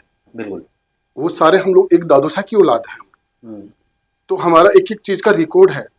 तो मैंने कहा उस वक्त में मुझे ये लगा कि इस सीट को मुझे बचाना है, उस सीट को मैंने बचा दिया। उसके बाद में वो कांग्रेस में चले गए, वो मिनिस्टर बन गए, तो फिर ठीक अच्छा काम करते तो मुझे कोई दिक्कत नहीं थी। मैं आपको बताऊं, मैं बहुत ज्यादा एम्बिशियस नहीं हूं मैं राजनीति को लेकर के। और रही बात पॉलिटिक्स की, तो मुझे लगता है कि पॉलिटिक्स में हम लोगों को जाति की राजनीति नहीं। आज राजस्थान के अंदर वो कितने लंबे टाइम तक ये कोई जननायक बन जाता है, राजस्थान से कोई नेता बन जाता है, लेकिन जननायक कैसे बोलेंगे आप लोगों को? ऐसा क्या किया ग्राउंड के ऊपर, मुझे इतना बता दो। लोगों को डिपेंड कर दिया, उनको जाकर के तुम ये गरीबों को आप बोलते हैं। पिछली सरकार में क्या क्या कर रहे थे? हॉस्पिटल के अंदर नकली दवाएं दे रहे थे, क्या कर रहे थे हॉस्पिटल के अंदर? क्या हालत है हॉस्पिटलों की? प्राइवेट जो है स्कूलों की क्या हालत है? वो एजुकेशन जो मिल रही है गरीब के बच्चे को, और जो ये पैसे वालों के नेताओं के सारे बच्चे, सेंट जेवियर के अंदर, कोई स्टीफंस के अंदर, कोई किसमें, अरे ये भाषण कहाँ करते हैं सरकारी स्कूलों के बच्चों को? सरकारी स्कूलों की स्थिति आज थोड़ी खराब हुई है, बिल्कुल। वो तो शुरू से है, शुरू तभी तो से आज जारगन छत गिर रही है। हाँ, तो अब इसकी लड़ाई, अब ये क्या है? अगर ये लड़ाई लड़ते, आप मुझे ये बताओ, ये मुख्यमंत्री बनने के लिए कभी किसको मुख्यमंत्री बनाते हैं, कभी किसको मुख्यमंत्री बनाते हैं? कोई तमाशा है? खुद का इन लोगों का किसी का भरोसा ही नहीं है, कोई स्टैंड ही नहीं है, कोई जगह ही नहीं है। ये ऐसे बन जाएंगे, कैसे बन जाएंगे? काम क्या किया, योगदान क्या है आज राजस्थान के लिए? मुझे ये बताओ कि क्या कंट्रीब्यूशन है लोगों में? सिर्फ एक महत्वाकांक्षा, मेरी कास्ट को साथ ले लूं, दूसरों को ले लूं, भाषण दे लूं, पैसे इकट्ठे कर लूं और मुख्यमंत्री बन जाऊं। ऐसे होता है क्या? मुझे ये बताओ, आज हमारे राजस्थान को आप लोग हो, आप लोग इस मीडिया हाउस के अंदर हो, किस चीज की जरूरत है? मेरे जिले के अंदर किसान को, नदी को, नालों को, तालाब को, कुओं को अगर पानी से लबालब कर दिया जाए, तो उसके बाद में हम लोग पंजाब से कम नहीं है, हम लोग किसी से भी कम नहीं है। बिल्कुल। तो इसके इस दिशा के अंदर काम होना चाहिए। किसी सरकार ने नहीं किया, राजस्थान की भजनलाल जी की सरकार ये काम कर रही है। राजेंद्र गुडा की जो वर्तमान की राजनीति देखते हैं, आगे भविष्य में की राजनीति देखो? यार देखो, उनके भविष्य की आप मेरे से कैसे पूछेंगे? वर्तमान में कैसी लग रही है बाकी देखो, मैं आपको बताऊं ना, मेरे बारे में मैं बता सकता हूँ, लेकिन राजनीति के अंदर सबसे बड़ी चीज क्या होता है कि आपका विश्वास, आपका ट्रस्ट, लोग आपको आप भरोसा करना चाहिए। जब लोग आपका भरोसा, आप लोगों का भरोसा तोड़ने लग जाते हैं, तो उसके बाद में लोग है ना, मुझे नहीं लगता कोई इस तरह से दोबारा लोग साथ में जुड़ सकते हैं। तो भरोसा क्यों टूट रहे हो बाकी साथ में? ये क्या करेंगे? ये चुनाव लड़ा है, नरेश मीणा को मुख्यमंत्री बना रहे थे कल तक, तो आज हनुमान बेनीवाल को मुख्यमंत्री बना रहे हैं, परसों तीसरे को बना देंगे। खुद का कोई ठिकाना है? ऐसे बनते मुख्यमंत्री? हनुमान बेनीवाल मुख्यमंत्री बनेंगे, किसको बख्शा इन्होंने? कुछ भी बोलते हैं। ये पहले हमारे टाइम में यूनिवर्सिटी में चुटकुले सुनाते थे, राजेंद्र गुडा? नो, हनुमान बेनीवाल। अच्छा, हनुमान भाई साहब भी ऐसे करते हैं। तो ये तमाशा नहीं है राजनीति। और जो एक जनरेशन है, कुछ लोग है, हुटर है, हुटिंग करते हैं। वाह, मैंने खुद ने हनुमान बेनीवाल को बोला ये मत करें आप, जिस तरह से आप बोलते हैं। मैंने खुद ने बोला राजस्थान हाउस के अंदर, उसके मेरे समर्थक कॉमन है बहुत सारे। तो उसके बाद में मैंने कहा यार ये क्या कर रहे हैं तुम, कुछ भी बोलते हो, कोई राइवलिटी नहीं है मेरे को। ये वो नहीं, मैं चाहता हूँ कि यार ये अच्छे खासे यूनिवर्सिटी से निकल करके, राजकुमार शर्मा तो नौकरी करता था रिलायंस के अंदर, जहां मेरी टीम नौकरी करती थी, मैंने निकलवाया उसको वहां से। मैंने कहा ये क्यों हमारी यूनिवर्सिटी की जो बेइज्जती करवा रहा है, जाकर के चुनाव लड़। आज फिर चुनाव लड़ने के बाद में आज उसके पास में इतना पैसा कहां से आया? तो राजकुमार शर्मा ने राजनीति में लाभाड़ा थे वो? मैं नहीं हूं इसके अंदर। राजनीति तो वो कोई प्रेसिडेंट बना है, जैसे भी बना है, एमएलए भी बना है, मेहनत करके बना है, मैं क्यों लाऊंगा उसको राजनीति में? भाई खुशू बने हैं, थे बनाया? नहीं भाई, तो मैंने मेरी सीट पे बना है ना, तो थे बनाया। मेरी सीट पे तो मैं ही बनाऊंगा, और कौन बनाएगा? राजेंद्र गुडा ने तो भाई मैं उनको प्लेटफॉर्म मिला पूरा का पूरा, वो राजनीति में राजनीति में कभी थे ही नहीं। वो राजनीति उदयपुर वाटी राजनीति नहीं है। उदयपुर वाटी और मैंने कहा गुढ़ा, वो एक परिवार की कहानी है। उसमें बहुत सारे आए हैं, कई सारे एमएलए बने हैं उसके अंदर। हमारे इंद्र सिंह जी बने, वीरेंद्र प्रताप सिंह जी बने, जीवराज सिंह जी बने, हमारे भीम सिंह जी, देवी सिंह जी मंडावा बने। वो उदयपुर वाटी जो है ना, वो हमारी विरासत रही है। उदयपुर वाटी जो है वो हमारा परिवार रहा है। वहाँ सारे आज हाथ से निकल गया वो कारण की ना हाथ से कहाँ से, मैं कह रहे क्या कहा आपको कि राजनीति के अंदर हाथ से कैसे निकली? अगर हाथ से निकलती कोलायत के अंदर जाकर के, और हम कैसे जिताते? इस बार मैं बीजेपी में अगर नहीं आता और मैं जाकर के वही टीम ले जाकर के बैठता तो गौर सिंह घाटी वापस जीतते वहां पर। तो अनफॉर्चुनेटली अरे जब जीते, ये दोनों बार में जब जीते, मैंने इनका सपोर्ट, जो पहले चुनाव में तो मैंने ही इनको जिताया जब मैं एमएलए था। उसके बाद में ये मंत्री बने, मंत्री बनने के बाद इनमें एरोगेंसी आ गई, जो भी रहा मैं आपको बताऊं। लोग जो है एक जल्दी सफलता मिल जाती है। मैं ये बता रहा हूँ, मेरी सफलता को तो क्या बोलेंगे, मुझे लगा ही नहीं। यूनिवर्सिटी प्रेसिडेंट से ज्यादा एमएलए का मैंने देखा ही नहीं जलवा। तो एमएलए जो है मेरी नजर में कुछ ज्यादा बड़ी पोस्ट थी नहीं। और एमएलए में जब बना था तो मैं एक इंडिपेंडेंट एमएलए और एक सत्ता के एमएलए में बहुत फर्क है। सत्ता का एमएलए बहुत पावरफुल होता है, तो इंडिपेंडेंट एमएलए के लिए बात के लिए लड़ना पड़े तो लड़ तो मैं कभी भी सकता था, लड़ करके तो पहले भी काम करवाता था। एमएलए बनने के बाद में मैं सिर्फ और सिर्फ विधानसभा में लड़ाई लड़ता था। क्षेत्र के अंदर मेरी सीट को बचाया, इनको मैंने जिताया। जीतने के बाद में जबान पे कोई, आप जानते हो, कोई कुछ भी बोल सकते हैं। वो कभी यूनिवर्सिटी नहीं गए, कभी कॉलेज नहीं गए, कभी स्कूल भी। मैं आपको बता रहा हूँ कि वो हमारे गुड़ा में बोर्ड था 10th का, अगर उनको बैठा के एग्जाम दिलवा दो तो 6th क्लास का एग्जाम पास नहीं कर सकते। कोई फर्क नहीं पड़ता है। अनपढ़ लोग अच्छे बुद्धिमान होते हैं, बात बोली है, लेकिन झूठ बोलने की कहाँ आवश्यकता है? अगर मैं नहीं स्कूल गया हूँ तो मुझे बोलना चाहिए ना, काम भी करते। फिर उसके बाद मैंने कहा उनसे बात नहीं, जो मेरे साथ, चाहे वो राजकुमार शर्मा, चाहे हनुमान बेनीवाल, चाहे मेरे भाई साहब, ये मेरे दुश्मन नहीं है, लेकिन ये मेरे साथ साथ चले हैं ना, इनकी चर्चा मेरे को करनी पड़ती है। मेरी सीट पे लड़े हैं, मेरे साथ में, मेरे सामने लड़े हैं, मेरे सामने हारे हैं, तो इनकी बात मैं करता हूँ। लेकिन मैं आपको इतना बताऊं कि ये लोग, आज मैं कह रहा हूँ एमएलए बनने के बाद मैंने जो भी कमाया, एक सेकंड में मैं गरीबों को बांटने के लिए तैयार हूँ। हनुमान बेनीवाल छोड़ दे, राजकुमार शर्मा छोड़ दे, मेरे भाई साहब छोड़ दे, मैं जो बोलता हूँ उसके ऊपर मैं अमल करता हूँ। जो भी मैंने अर्न किया एमएलए बनने के बाद, और तो एमएलए की भी जो मेरे को जो भी मैंने अर्न किया वो भी मैं गरीब को दे सकता हूँ, किसान के बेटे को दे सकता हूँ, ये भी दे दे। चलो, एक यासु जुड़े एक सवाल है। यहाँ राजस्थान में हनुमान बेनीवाल से काफी परिचित हो, और राजेंद्र हुड्डा से एक पारिवारिक हो, और एक नरेश मीणा, ये तीनों भी फिलहाल में राजस्थान के अंदर साथ हैं। तीनों का तीनों तो यह की भाषा से ही था कहने की लागत। नरेश मीणा जो है, नरेश मीणा को वे भी राजस्थान यूनिवर्सिटी से ही हैं। नरेश मीणा को बहुत समझना पड़ेगा। ये लोग, इनके पास इनका जलवा खत्म हो गया। इनको कोई रणबीर हुड्डा चाहिए था, इनको कोई नरेश मीणा चाहिए। नरेश मीणा को थोड़ा सा समझना पड़ेगा। जब कांग्रेस के बड़े बड़े नेता, जब किरोड़ी लाल जी मीणा जैसे बड़े बड़े नेता इसको एकदम ढंग से रखे, इनको बच्चे की तरह समझा, तो इसको थोड़ा सा संयम तो रखना चाहिए। नरेश को संयम रखना चाहिए। नरेश इस तरह से मोरा ही बना है। आप देख लो ना, कि नरेश को ये लोग सीएम बना रहे थे, उसके बाद नरेश के चुनाव में हनुमान बेनीवाल को सीएम बनाने लगे। ऐसे सीएम बनता है, नरेश किसकी टिकट बांट देगा? कोई ग्राउंड की बात तो होनी चाहिए ना।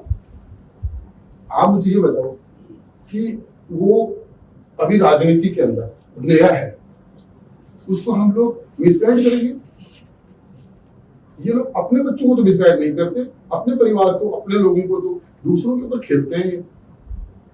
बलि का बकरा दूसरों को मनाते हैं। लोग मर गए के चक्कर में। मैंने एक पॉइंट कौन समझ में आ रहे हो, मैं खास ये चीज जानना चाहूंगा, जे कि राजेंद्र हुड्डा कांग्रेस का प्रति और कांग्रेस सरकार का प्रति, अशोक गहलोत सरकार ने भी तमाम आरोप की वजह से काफी कंट्रोवर्सी में है।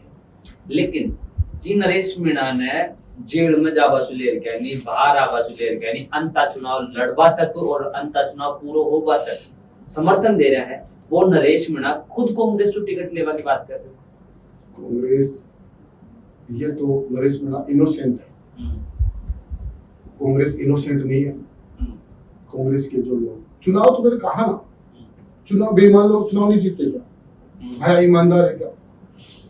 प्रमोद जैन भाई कहाँ से ईमानदार हुआ भाया? लेकिन पैसे के बल पर इन लोगों ने लोगों को, आप चुनाव जीत सकते हैं। कांग्रेस का पिछला आपने देखा नहीं क्या? ट्रैक रिकॉर्ड नहीं देखा? ये किसने तैयार किया? नरेश को इस तरह से किसने बनाया? ये जितने भी लोग हैं किसने बनाया? किसके मोरे हैं? कांग्रेस के तो मोरे हैं सारे के सारे। किसके मोरे हैं ये लोग?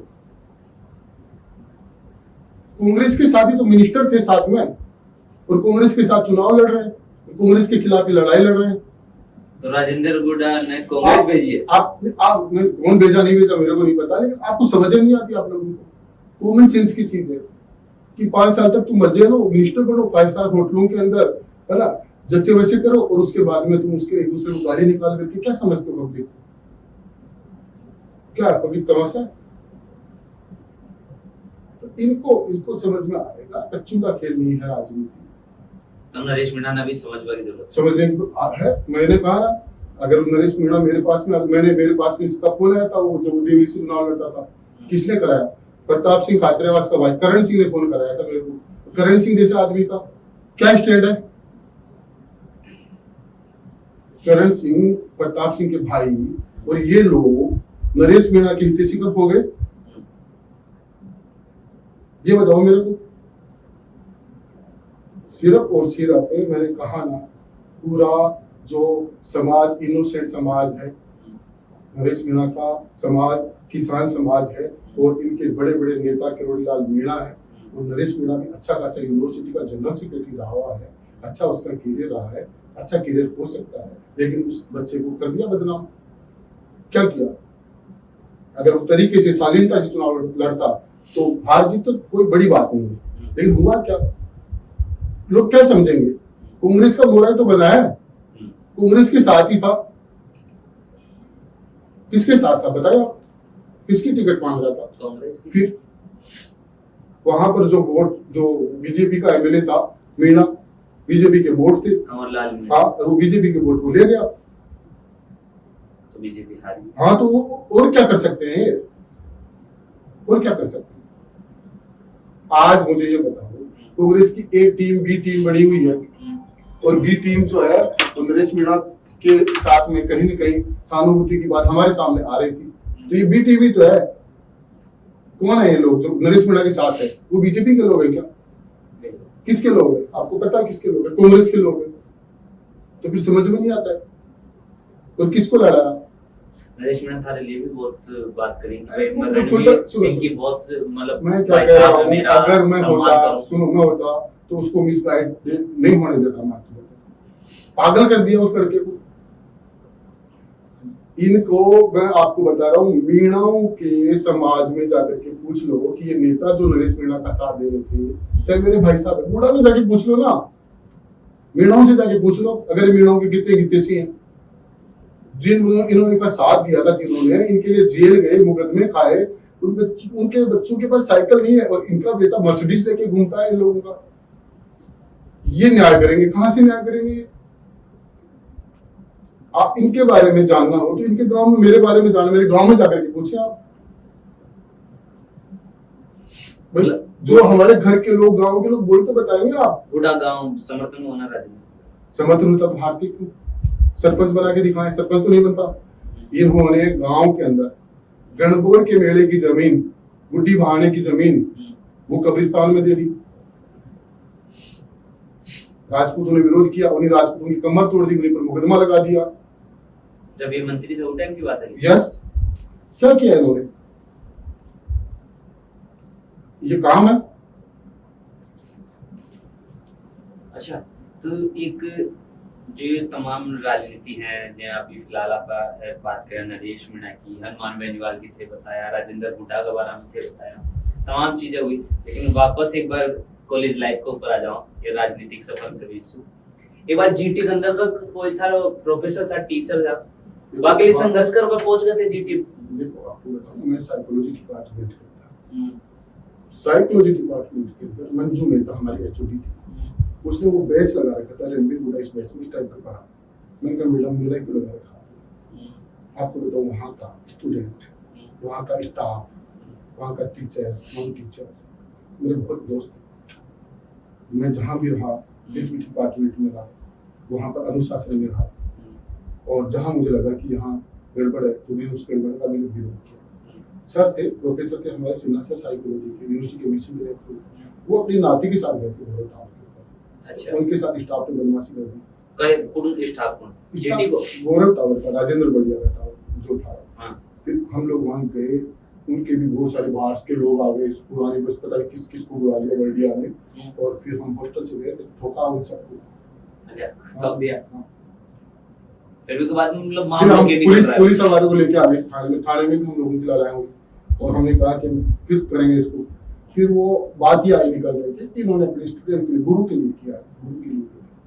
तो हमारे साथ पुलिस का सूट कोट रहा। एक बादशाह फिल्म की शूटिंग हो रही थी WTP के पास में, तो पुलिस कोई ने झांक भाभी को दे रही थी बड़े, लेकिन थे वो तार समर्थकारी साथ में थारे जो भी युवा जो यूथ थी थारी मैंने साथ लेके गया, और बड़े ना था कोई पुलिस वालों रोके टोके ना कोई अधिकारी तो वो कोई दबदबो से या खौफ से पुलिस में। आपको मैं एक बात कहूँ कि मेरा जो बहुत सारे अधिकारियों से मेरी दोस्ती थी। अच्छा, बहुत सारे, और उस वक्त स्टूडेंट पावर यूनाइट थी। उस वक्त हम लोग आज की तरह नहीं, आज की तरह कुछ भी किसी के खिलाफ बोल जाते हैं, ऐसी राजनीति हमारे किस स्तर पर नहीं थी। हम लोगों की फाइट भी होती थी, हम लोग लड़ाई भी लड़ते थे। हम और हनुमान बेनीवाल की थी, हनुमान बेनीवाल के सामने, इसके अलावा तो कोई मेरे सामने टिक नहीं पाया। बेनीवाल टिके थे मेरे सामने, लड़े थे, बराबर लड़े। एक्सेप्ट करोगे? हाँ हाँ कर दो, मतलब टकराड़ा नेता है था सामने। हाँ, लेकिन फिर मैं बताया ना, बहुत बार मैदान छोड़ करके हनुमान बेनीवाल भागे थे। फिर वो बोलते थे कि आज गुडा जी बच गए। मैंने कहा आप लोग भागे कैसे? वो बोले पुलिस आ गई। तो बहुत बार पुलिस मेरा फेवर करती थी, पुलिस मेरा फेवर करती थी बहुत बार। अच्छा, हाँ, पुलिस के दिमाग में आ गया था कि रणबीर गुडा जो लड़ाई है वो गलत नहीं लड़ता है, मैं आम स्टूडेंट की लड़ाई लड़ता हूँ। मैंने बताया ना आपको, बहुत सारे जो यूनिवर्सिटी के इतने सारे किस्से कहानी हैं, उनकी क्या बात करेंगे। लेकिन जब आप लोग पूछते हैं तो मैं आपको बताता हूँ कि मैंने कोई प्रेसिडेंट की मेरे लार नहीं पड़ती थी, मेरे MLA की कोई लार नहीं पड़ती थी। मैं जब बुढ़ा में गया था तब सारे लोगों ने मांग मनवार करके मेरे को बोला कि रणबीर हमारे पास कोई विकल्प नहीं है। तब मैंने चुनाव लड़ा था। जब चुनाव लड़ा था तो मैंने बताया ना, वो ही चुनाव मैं चाचा से जो उदयपुर वाटी में जो हालत मैंने बनाई ना, वो पूरे राजस्थान में बना सकता था। लेकिन मुझे पता था कुंडली मार करके जो ठेकेदार बैठ गए थे उदयपुर वाटी के ऊपर, तो मुझे लगा ठेके की तरह राजनीति नहीं होनी चाहिए। मैं आपको बताऊं, राजनीति सेवा का काम है। राजनीति में जो गरीब के बच्चों को संभालने की आवश्यकता है, किसान को, खेत को, लोगों को संभालने की जरूरत है, सुरक्षा देने की जरूरत है। सुरक्षा दो, पोस्ट की बात ही नहीं है। पोस्ट क्या होती है मैं आपको बताया ना, अगर हम पात्र होंगे तो पोस्ट हमारे पास चले के आ जाएंगे। अच्छा, जो थे तमाम अभी फिलहाल राजनीति की आप बातचीत करी रहा है, तो एक मायने एक बहुत ज्यादा चर्चा में रहा कि रणवीर सिंह हुड्डा का मतलब रिश्ता वसुंधरा राजे से बहुत ही ज्यादा गहरा रहा है। किस मतलब वसुंधरा जी, मैं आपको तो शी इज ग्रेट लीडर। और विधानसभा के अंदर जब मेरे को ये था कि मेरे हिस्से में विरोध करना है, क्योंकि कांग्रेस अलग थी। कांग्रेस तो बहुत बार, मैंने कहा 3-3 दिन का सेशन होता था, 3 दिन तक हम ही लड़ाई लड़ते थे। और तो और मैंने बताया ना, से SC ST किसी भी वर्ग की, गुर्जर आंदोलन मैंने लड़ा पूरा विधानसभा में। पता कर कोई भी विधायक गुर्जर का पहले सबसे मैंने ही लड़ाई लड़ता था, अकेला लड़ा। मेरे साथ सुरेंद्र सिंह राठौड़ आए, उसके बाद में ये पहला गुंजल आए, फिर अतर सिंह बढ़ाना आए, जो लोग आए इनको सबको पार्टी से निकाल दिया गया था उस वक्त। लेकिन मैंने बहुत लड़ाई किया गुजर आंदोलन के अंदर। हम लोग एक मैंने जेल में रहे, अजमेर में हमने एजुटेशन किया, और मैं सही के साथ खड़ा होता कि में सरकार होंगी भारतीय जनता पार्टी वसुंधरा राजे। तो फिर वो टाइम में मुलाकात हुई वसुंधरा जी से। मैं बहुत विरोध करता फिर बाद में मेरे को लगा एक ही लीडर थी वहाँ, वसुंधरा जी के अलावा। हम लोग उनसे बहुत ज्यादा प्रभावित थे। गुजर आंदोलन के मायने थे कड़े तक घूमे, पूरे राजस्थान में गया, पूरे राजस्थान में गया हूँ। पुष्कर के अंदर, अजमेर के अंदर, टोंक के अंदर, महावीर जी के अंदर। मैंने कहा इनके हर आंदोलन के अंदर, जब वो लाल सोट के अंदर मारकाट हुई थी, उनका धरना था, सब जगह जाते थे लोग, जबरदस्त प्रोटेस्ट करते थे। फिर वसुंधरा राजे से इन्फ्लुएंस कब हुआ? इन्फ्लुएंस का मतलब ये था कि मेरे साथ में जब मैंने कहा पानी वाला वो हुआ वो आंदोलन पूरा, जब मैंने पानी के लिए मैं वो प्रोटेस्ट किया था, वो कहियर के ऊपर वहाँ की जनता ने धावा बोल दिया था, उसके बाद मैं गिरफ्तार हुआ।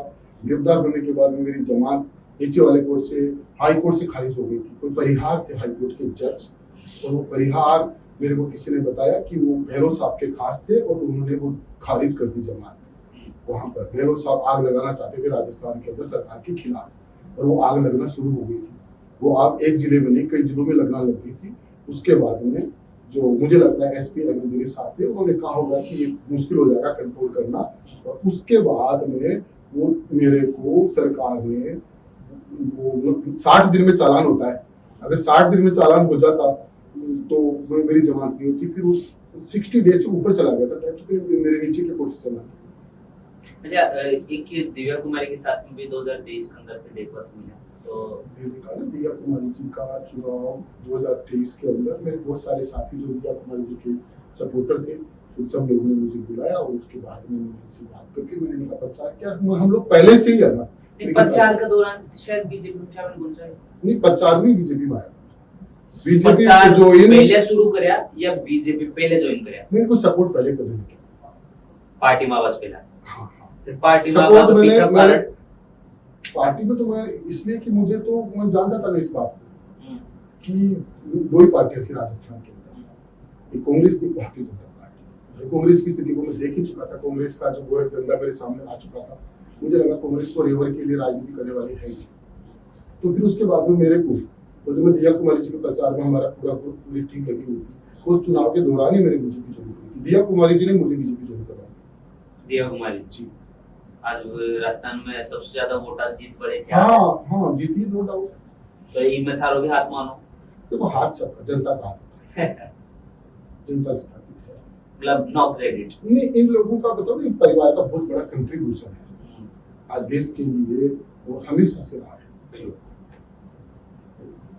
एक जो हॉस्टल की लाइफ के दौरान आज भी कई बार सुनने को मिला है कि वो टाइम में जाए जो जयपुर की जो सिटी बसा थी, बाका अंदर जो स्टूडेंट वगैरह थे हॉस्टल को नाम ले लेके यानी फ्री में ट्रिप करा था, फ्री में सफर करा था। तो यो वाला सफर थे भी करेड़ा। देखो, आपको बताऊं कि ये फ्री वाला सफर है ना, ये इसकी कोई हमारे पास में, जब मैं कॉलेज में था मेरे पास बुलेट थी, है ना, सुन रहा ना, कॉलेज के बाद जैसे मैं यूनिवर्सिटी में आया तो मेरे पास ओपन जीप थी मेरे पास।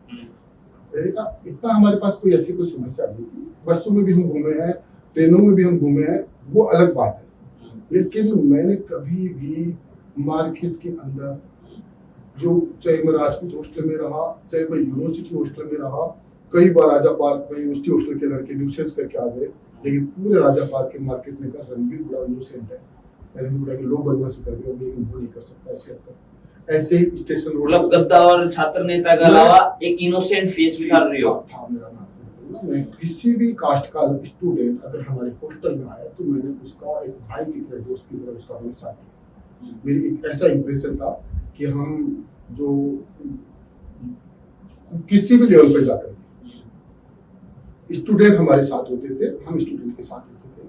बहुत बार ऐसे हुआ, मैंने कहा कि जब हनुमान बेनीवाल, जो कई सारे लड़के, जब वो एक बार यादव हॉस्टल का लड़का था, एक लड़का, उसका नाम था इंद्र, है ना, IAS की तैयारी कर रहा था। यादव हॉस्टल के लड़के जब हनुमान बेनीवाल जब जीते थे तो बहुत सारे लड़के हनुमान बेनीवाल के भी साथ रहे। उस लड़के को बंद कर दिया किसी मुकदमे के अंदर, गांधीनगर थाने के अंदर। जब उसको बंद कर दिया तो सारे लोग हनुमान बेनीवाल के पास गए, बेनीवाल ने फोन कर दिया, वो लोग उसका केस छोड़ेंगे, वो पर्ची दे। फिर उस लड़के मेरे पास आए, क्या हो गया, को बंद कर दिया। मैंने कहा चलो थाने, मैं थाने में जाकर किसी आई को बोला, मैंने कहा छोड़ो, वो केस है। मैंने किसने कराया? कॉलेज में, प्रशासन ने।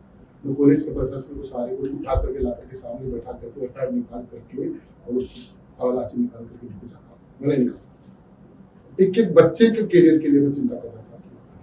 हर टाइम में मतलब आया कदे ये बोल रही कि ईयर यू NSUI को है, यो AVP को है, आप बन के मतलब मेरे सामने था ही नहीं NSUI, तो कोई संगठन मेरे सामने था ही नहीं कुछ। अगर संगठन होते तो हनुमान बेनीवाल और रणवीर बुढ़ाई को रहते आमने सामने। संगठन तो गौणी हो गए थे, हालांकि बहुत वोट आए। मनोज सिंह शेखावत को 1700 वोट आए, वरना लोग सारे बहुत सारे लोग वैसा कोई वैसा के साथ होते। तो इसका कीमत मुझे चुकाना पड़ा, तो मैं दोनों तरफ से लड़ाई लड़नी पड़ती थी मेरे कि मैं एडमिशन भी मैं करूँ, लड़ाई भी मैं लड़ूँ, वोट को उधर कन्वर्ट हो गए। तो मेरे को बहुत, क्योंकि मेरे पास संगठन नहीं था, मेरे पास कोई नेता नहीं था, मेरे को हर चीज के लिए खुद को सारा काम करना पड़ता था। सरकार, प्रशासन और बहुत सारी नेगेटिविटी मेरे खिलाफ होती थी। तो कहने का ये है कि मैंने बहुत सारी चीजों को फेस किया, और फेस करके मैं स्ट्रॉन्ग ही बना। मुझे उससे कोई ऐसा नहीं था। अरे स्ट्रॉन्ग बने बाद में जब एमएलए के लिए गुड़ा विधानसभा में गया, अब बड़े गुड़ा विधानसभा जो वर्तमान की उदयपुर वाटी है, बड़े थाने की लागे था एमएलए बनवा में एससी एसटी को जो वोट बैंक है, जो वोट है, बापू कितरो समर्थन भी हुआ था ना एमएलए बनावा 100%। एलजीपी काम करी है, एलजीपी हम ही थे। एलजीपी तो बड़ी काम करी है यू नाम, या फिर थारो खुद को एक जुड़ाव एससी एसटी से को रियो कि भाई पार्टी ना देख रही वोट दे दिया एससी। आपको बताऊं कि वहां का जो एससी के जो लोग हैं, जो एससी में जो इंटेलेक्चुअल है, वो हमारे गार्जियन की तरह है। उन लोगों को भी पासवान जी के साथ में जोड़ने का उनका योगदान रहा है। उन्होंने उनको बताया फैमिली के बारे में, हमारे बारे में, और हम लोग जो लड़ाई गांव के लेवल पर, क्षेत्र के लेवल के ऊपर, हम गरीब पे लड़ाई लड़ते थे, हम लड़ते थे। और फिर आप एक ही बात पे जा रहे हो, मैंने कहा मैं राजस्थान के अंदर हर जगह, राजस्थान में ऐसा कोई तहसील नहीं थी जहां हम गए नहीं, जहां हमारे लोग नहीं है। तो सिर्फ उदयपुर वाटी की बात नहीं है, उदयपुर वाटी से पहले मैं राजस्थान में घूमा हूँ, कई सारे जिलों में घूमा हूँ, जहां भी मुझे लगा बहुत सारी जगह भेदभाव होता था, वहां पर मैं खड़ा हूँ, लड़ा हूँ। तो मैंने बता चुका कई बार कि नीम का थाना के अंदर गावड़ी गणेश, जहां पर आप देख लो 500 साल का वहां के लोग दलितों को, शूटर कास्ट को चढ़ने नहीं देते, नहाने नहीं देते। गणेशर में सर्दी में गर्म, गर्मी में ठंडा पानी आता है, बड़ा तीर्थ है वो, आपने सुना। और उसमें क्या है, उसमें कई सारी बीमारियां खत्म हो जाती है। लेकिन जब वहां पर उस वक्त में आया, तो नीम का थाना से थोड़ी चुनाव लड़ रहा था, मैं वहां गया, उस गांव में गया, लोगों से बात करी, लोगों ने कहा बहुत अन्याय हो रहा है। पूरे नीम का थाना के गाँव में मैं गया, हर गाँव में गया, वहां जाके मीटिंग करी। उसके बाद मैंने कहा ये काम मैं कराऊंगा। हर साइड मेरा एसडीएम मेरा दोस्त रोहन सिंह आता, डीएसपी मेरे दोस्त, उनको भी मैंने बोला, और उसके बाद में लोगों को मेरे साथ लिया, लड़ाई लड़ी। और तो कलेक्टर, उस वक्त अशोक गहलोत सीएम थे, कलेक्टर ने एससी के जितने भी अधिकारी थे सबको फटकार लिया, रणवीर गुड़ाओ किसने बुलाया। जब एससी के लोग नीम का थाना में बैठ करके अम्बेडकर हॉस्टल में मीटिंग कर रहे थे, उस मीटिंग में मैं गया, वो सारे लोग डरे हुए थे। तो मैंने जाकर के कॉलेज की प्रिंसिपल के ऑफिस से कलेक्टर से मैंने बात की, मिस्टर कलेक्टर, ये नाथद्वारा से बड़ा मामला है, बोल दो अपने सीएम को, सीएस को, होम सेक्रेटरी को, तुम है ना मेरा क्या बिगाड़ेंगे, लेकिन आप यहाँ पर है ना ये अन्याय हो रहा है, सामूहिक स्नान करवाएंगे और रोक करके दिखा देना, इनके खिलाफ कार्रवाई मत करना, करना तो मेरे खिलाफ करना। वो काम मैंने करा। ऐसे बहुत सारे काम करे, इन लोगों का हमने दिल जीता। फिर ये त्यागो दिल जीता है, त्याग काम करवाया उदयपुर वाटी में और दूसरा मैंने कहा ना, वो उदयपुर वाटी मेरे से कभी दूर हुई नहीं। उदयपुर वाटी के लोग, उदयपुर वाटी के गुढ़ा के लोग, वो हम वो अलग नहीं है। एक देखा ठीक है, जो बीच में 2 एमएलए आ गए, 3 आ गए। अभी जो एमएलए है, इस एमएलए को प्रधान मैंने बनवाया था। अभी जो है, उस वक्त मेरे भाई साहब थे, मैंने कहा इसने बहुत हमारी सेवा करी है, भगवान राम से भी हमारे परिवार के साथ है, बना दो इसको। जब ये एमएलए बने थे, उसके बाद में प्रधान इसको हमने बनाया था। कौन सा नेता है जो हमने नहीं बनाया? मतलब भगवान राम ने मतलब राजनीति में लावा की हम लोग थे। और क्या, आज जाकर के पूछ लेना रणवीर गुढ़ा के बारे में। उनको पंचायत समिति का सदस्य का चुनाव अगर हम नहीं हो तो चुनाव नहीं लड़ सकते। उसको प्रधान से पहले पंचायत समिति का सदस्य कोंख से, कोंख कौन है? कोंख हमारा घर है, परिवार है। वो प्रचार नहीं कर सकते थे वहां पर। तो मैंने गाड़ी, पैसा, तन मन धन से हमने सपोर्ट किया। बेतार भाई नारा दिया। अरे वो राजनीति है तो भाई, देखो राजनीति के अंदर एक टाइम के बाद में सब लोग कमजोर नहीं है, सक्षम है, लड़ सकते हैं एक दूसरे के खिलाफ, क्या दिक्कत है उसमें? क्या भाई, तो सब ये हमने कहा आज की तारीख के अंदर वो कांग्रेस है, वो कांग्रेस छोड़ दिए थे, उसके बाद उनको मौका मिल गया, तो बस मौके की बात है। वो अपनी जगह के ऊपर रहे, उन्होंने अपनी जगह छोड़ दी। अशोक गहलोत, राजेंद्र गुड़ा दोनों चुनाव मायने आमने सामने। अशोक गहलोत जाके उदयपुर वाटी में की कि भाई अब देख लियो भगवान आराम से ने टिकट दे दिया। खुद अशोक गहलोत को बड़े इन्वॉल्वमेंट हो वो, और अशोक गहलोत को भी इस तरमड़ार कैनी बातचीत कर वो लोगों के अंदर भी उदयपुर वाटी सीट न ले कैनी अशोक गहलोत की मानसिकता बड़े इन्वॉल्वमेंट हो वो, और तमाम राजेंद्र गुडा का जो बाकी सरकार रहते हुए तमाम मंत्री बनावा के बावजूद भी आरोप, लाल डायरी, ये सब चीजें हो वो कान के लगे कि राजनीति के अंदर यह एक जरूरत है या फिर एक अपना अपना विचार है राजनीति करवा। नहीं नहीं, इन सब की जरूरत नहीं, इन सब की जरूरत नहीं है। मैं आपको एक ही बात बता रहा हूँ कि आप अपने प्रोग्रेस करना चाह रहे हैं या समाज की प्रोग्रेस करना चाह रहे हैं, आपको ये देखना पड़ेगा। इन्होंने एक तरह से ये बता दिया, ये दिखा दिया कि यहाँ पर आओगे हम तुम्हारा ये लालच पूरा कर देंगे, हम तुम्हें मिनिस्टर बना देंगे। मिनिस्टर बनने के लिए गए, फिर वहां पर डाल देंगे, वापस आ गए। तो पोजीशन क्या होती है पार्टी के अंदर, आप किस लिए जा रहे हैं? आज मुझे ये बता दो कि देश के अंदर जो दंगे होते हैं देश के अंदर, आज अभी जो आपने देखा होगा कि पहलगाम के अंदर हुई, कांग्रेस ने क्या करा, राहुल गांधी ने क्या बोला चाहते थे, वो लोगों ने पहलगाम में धर्म पूछ करके हिंदुओं को जिस तरह से पकड़ पकड़ करके महिलाओं के सामने गला काट करके उनको मारा कि नहीं मारा, पूरा देश ने देखा कि नहीं देखा, देखा कि नहीं देखा, कितने लोगों ने निंदा करी उनके लोगों ने। हम उनके लोगों को इसलिए बात नहीं करते कि उनको ठेस नहीं लग जाए, हम उनकी ठेस की चिंता करते हैं। जो पाकिस्तान परस्ती लोग हैं, वो लोग हमारे समाज के अंदर, वो लोग, वो कोई बात बुरी नहीं लग जाए, हम इस बात की चिंता करते हैं। और वो सरेआम गला काटते हैं, सरेआम खोप पैदा करते हैं। मुझे इतना बता दो, आज देश के अंदर किसी भी मुस्लिम नेता को हिंदुओं से खतरा है क्या? है खतरा? मुझे इतना बताया। कोई ना कोई खतरा कैसे नहीं है?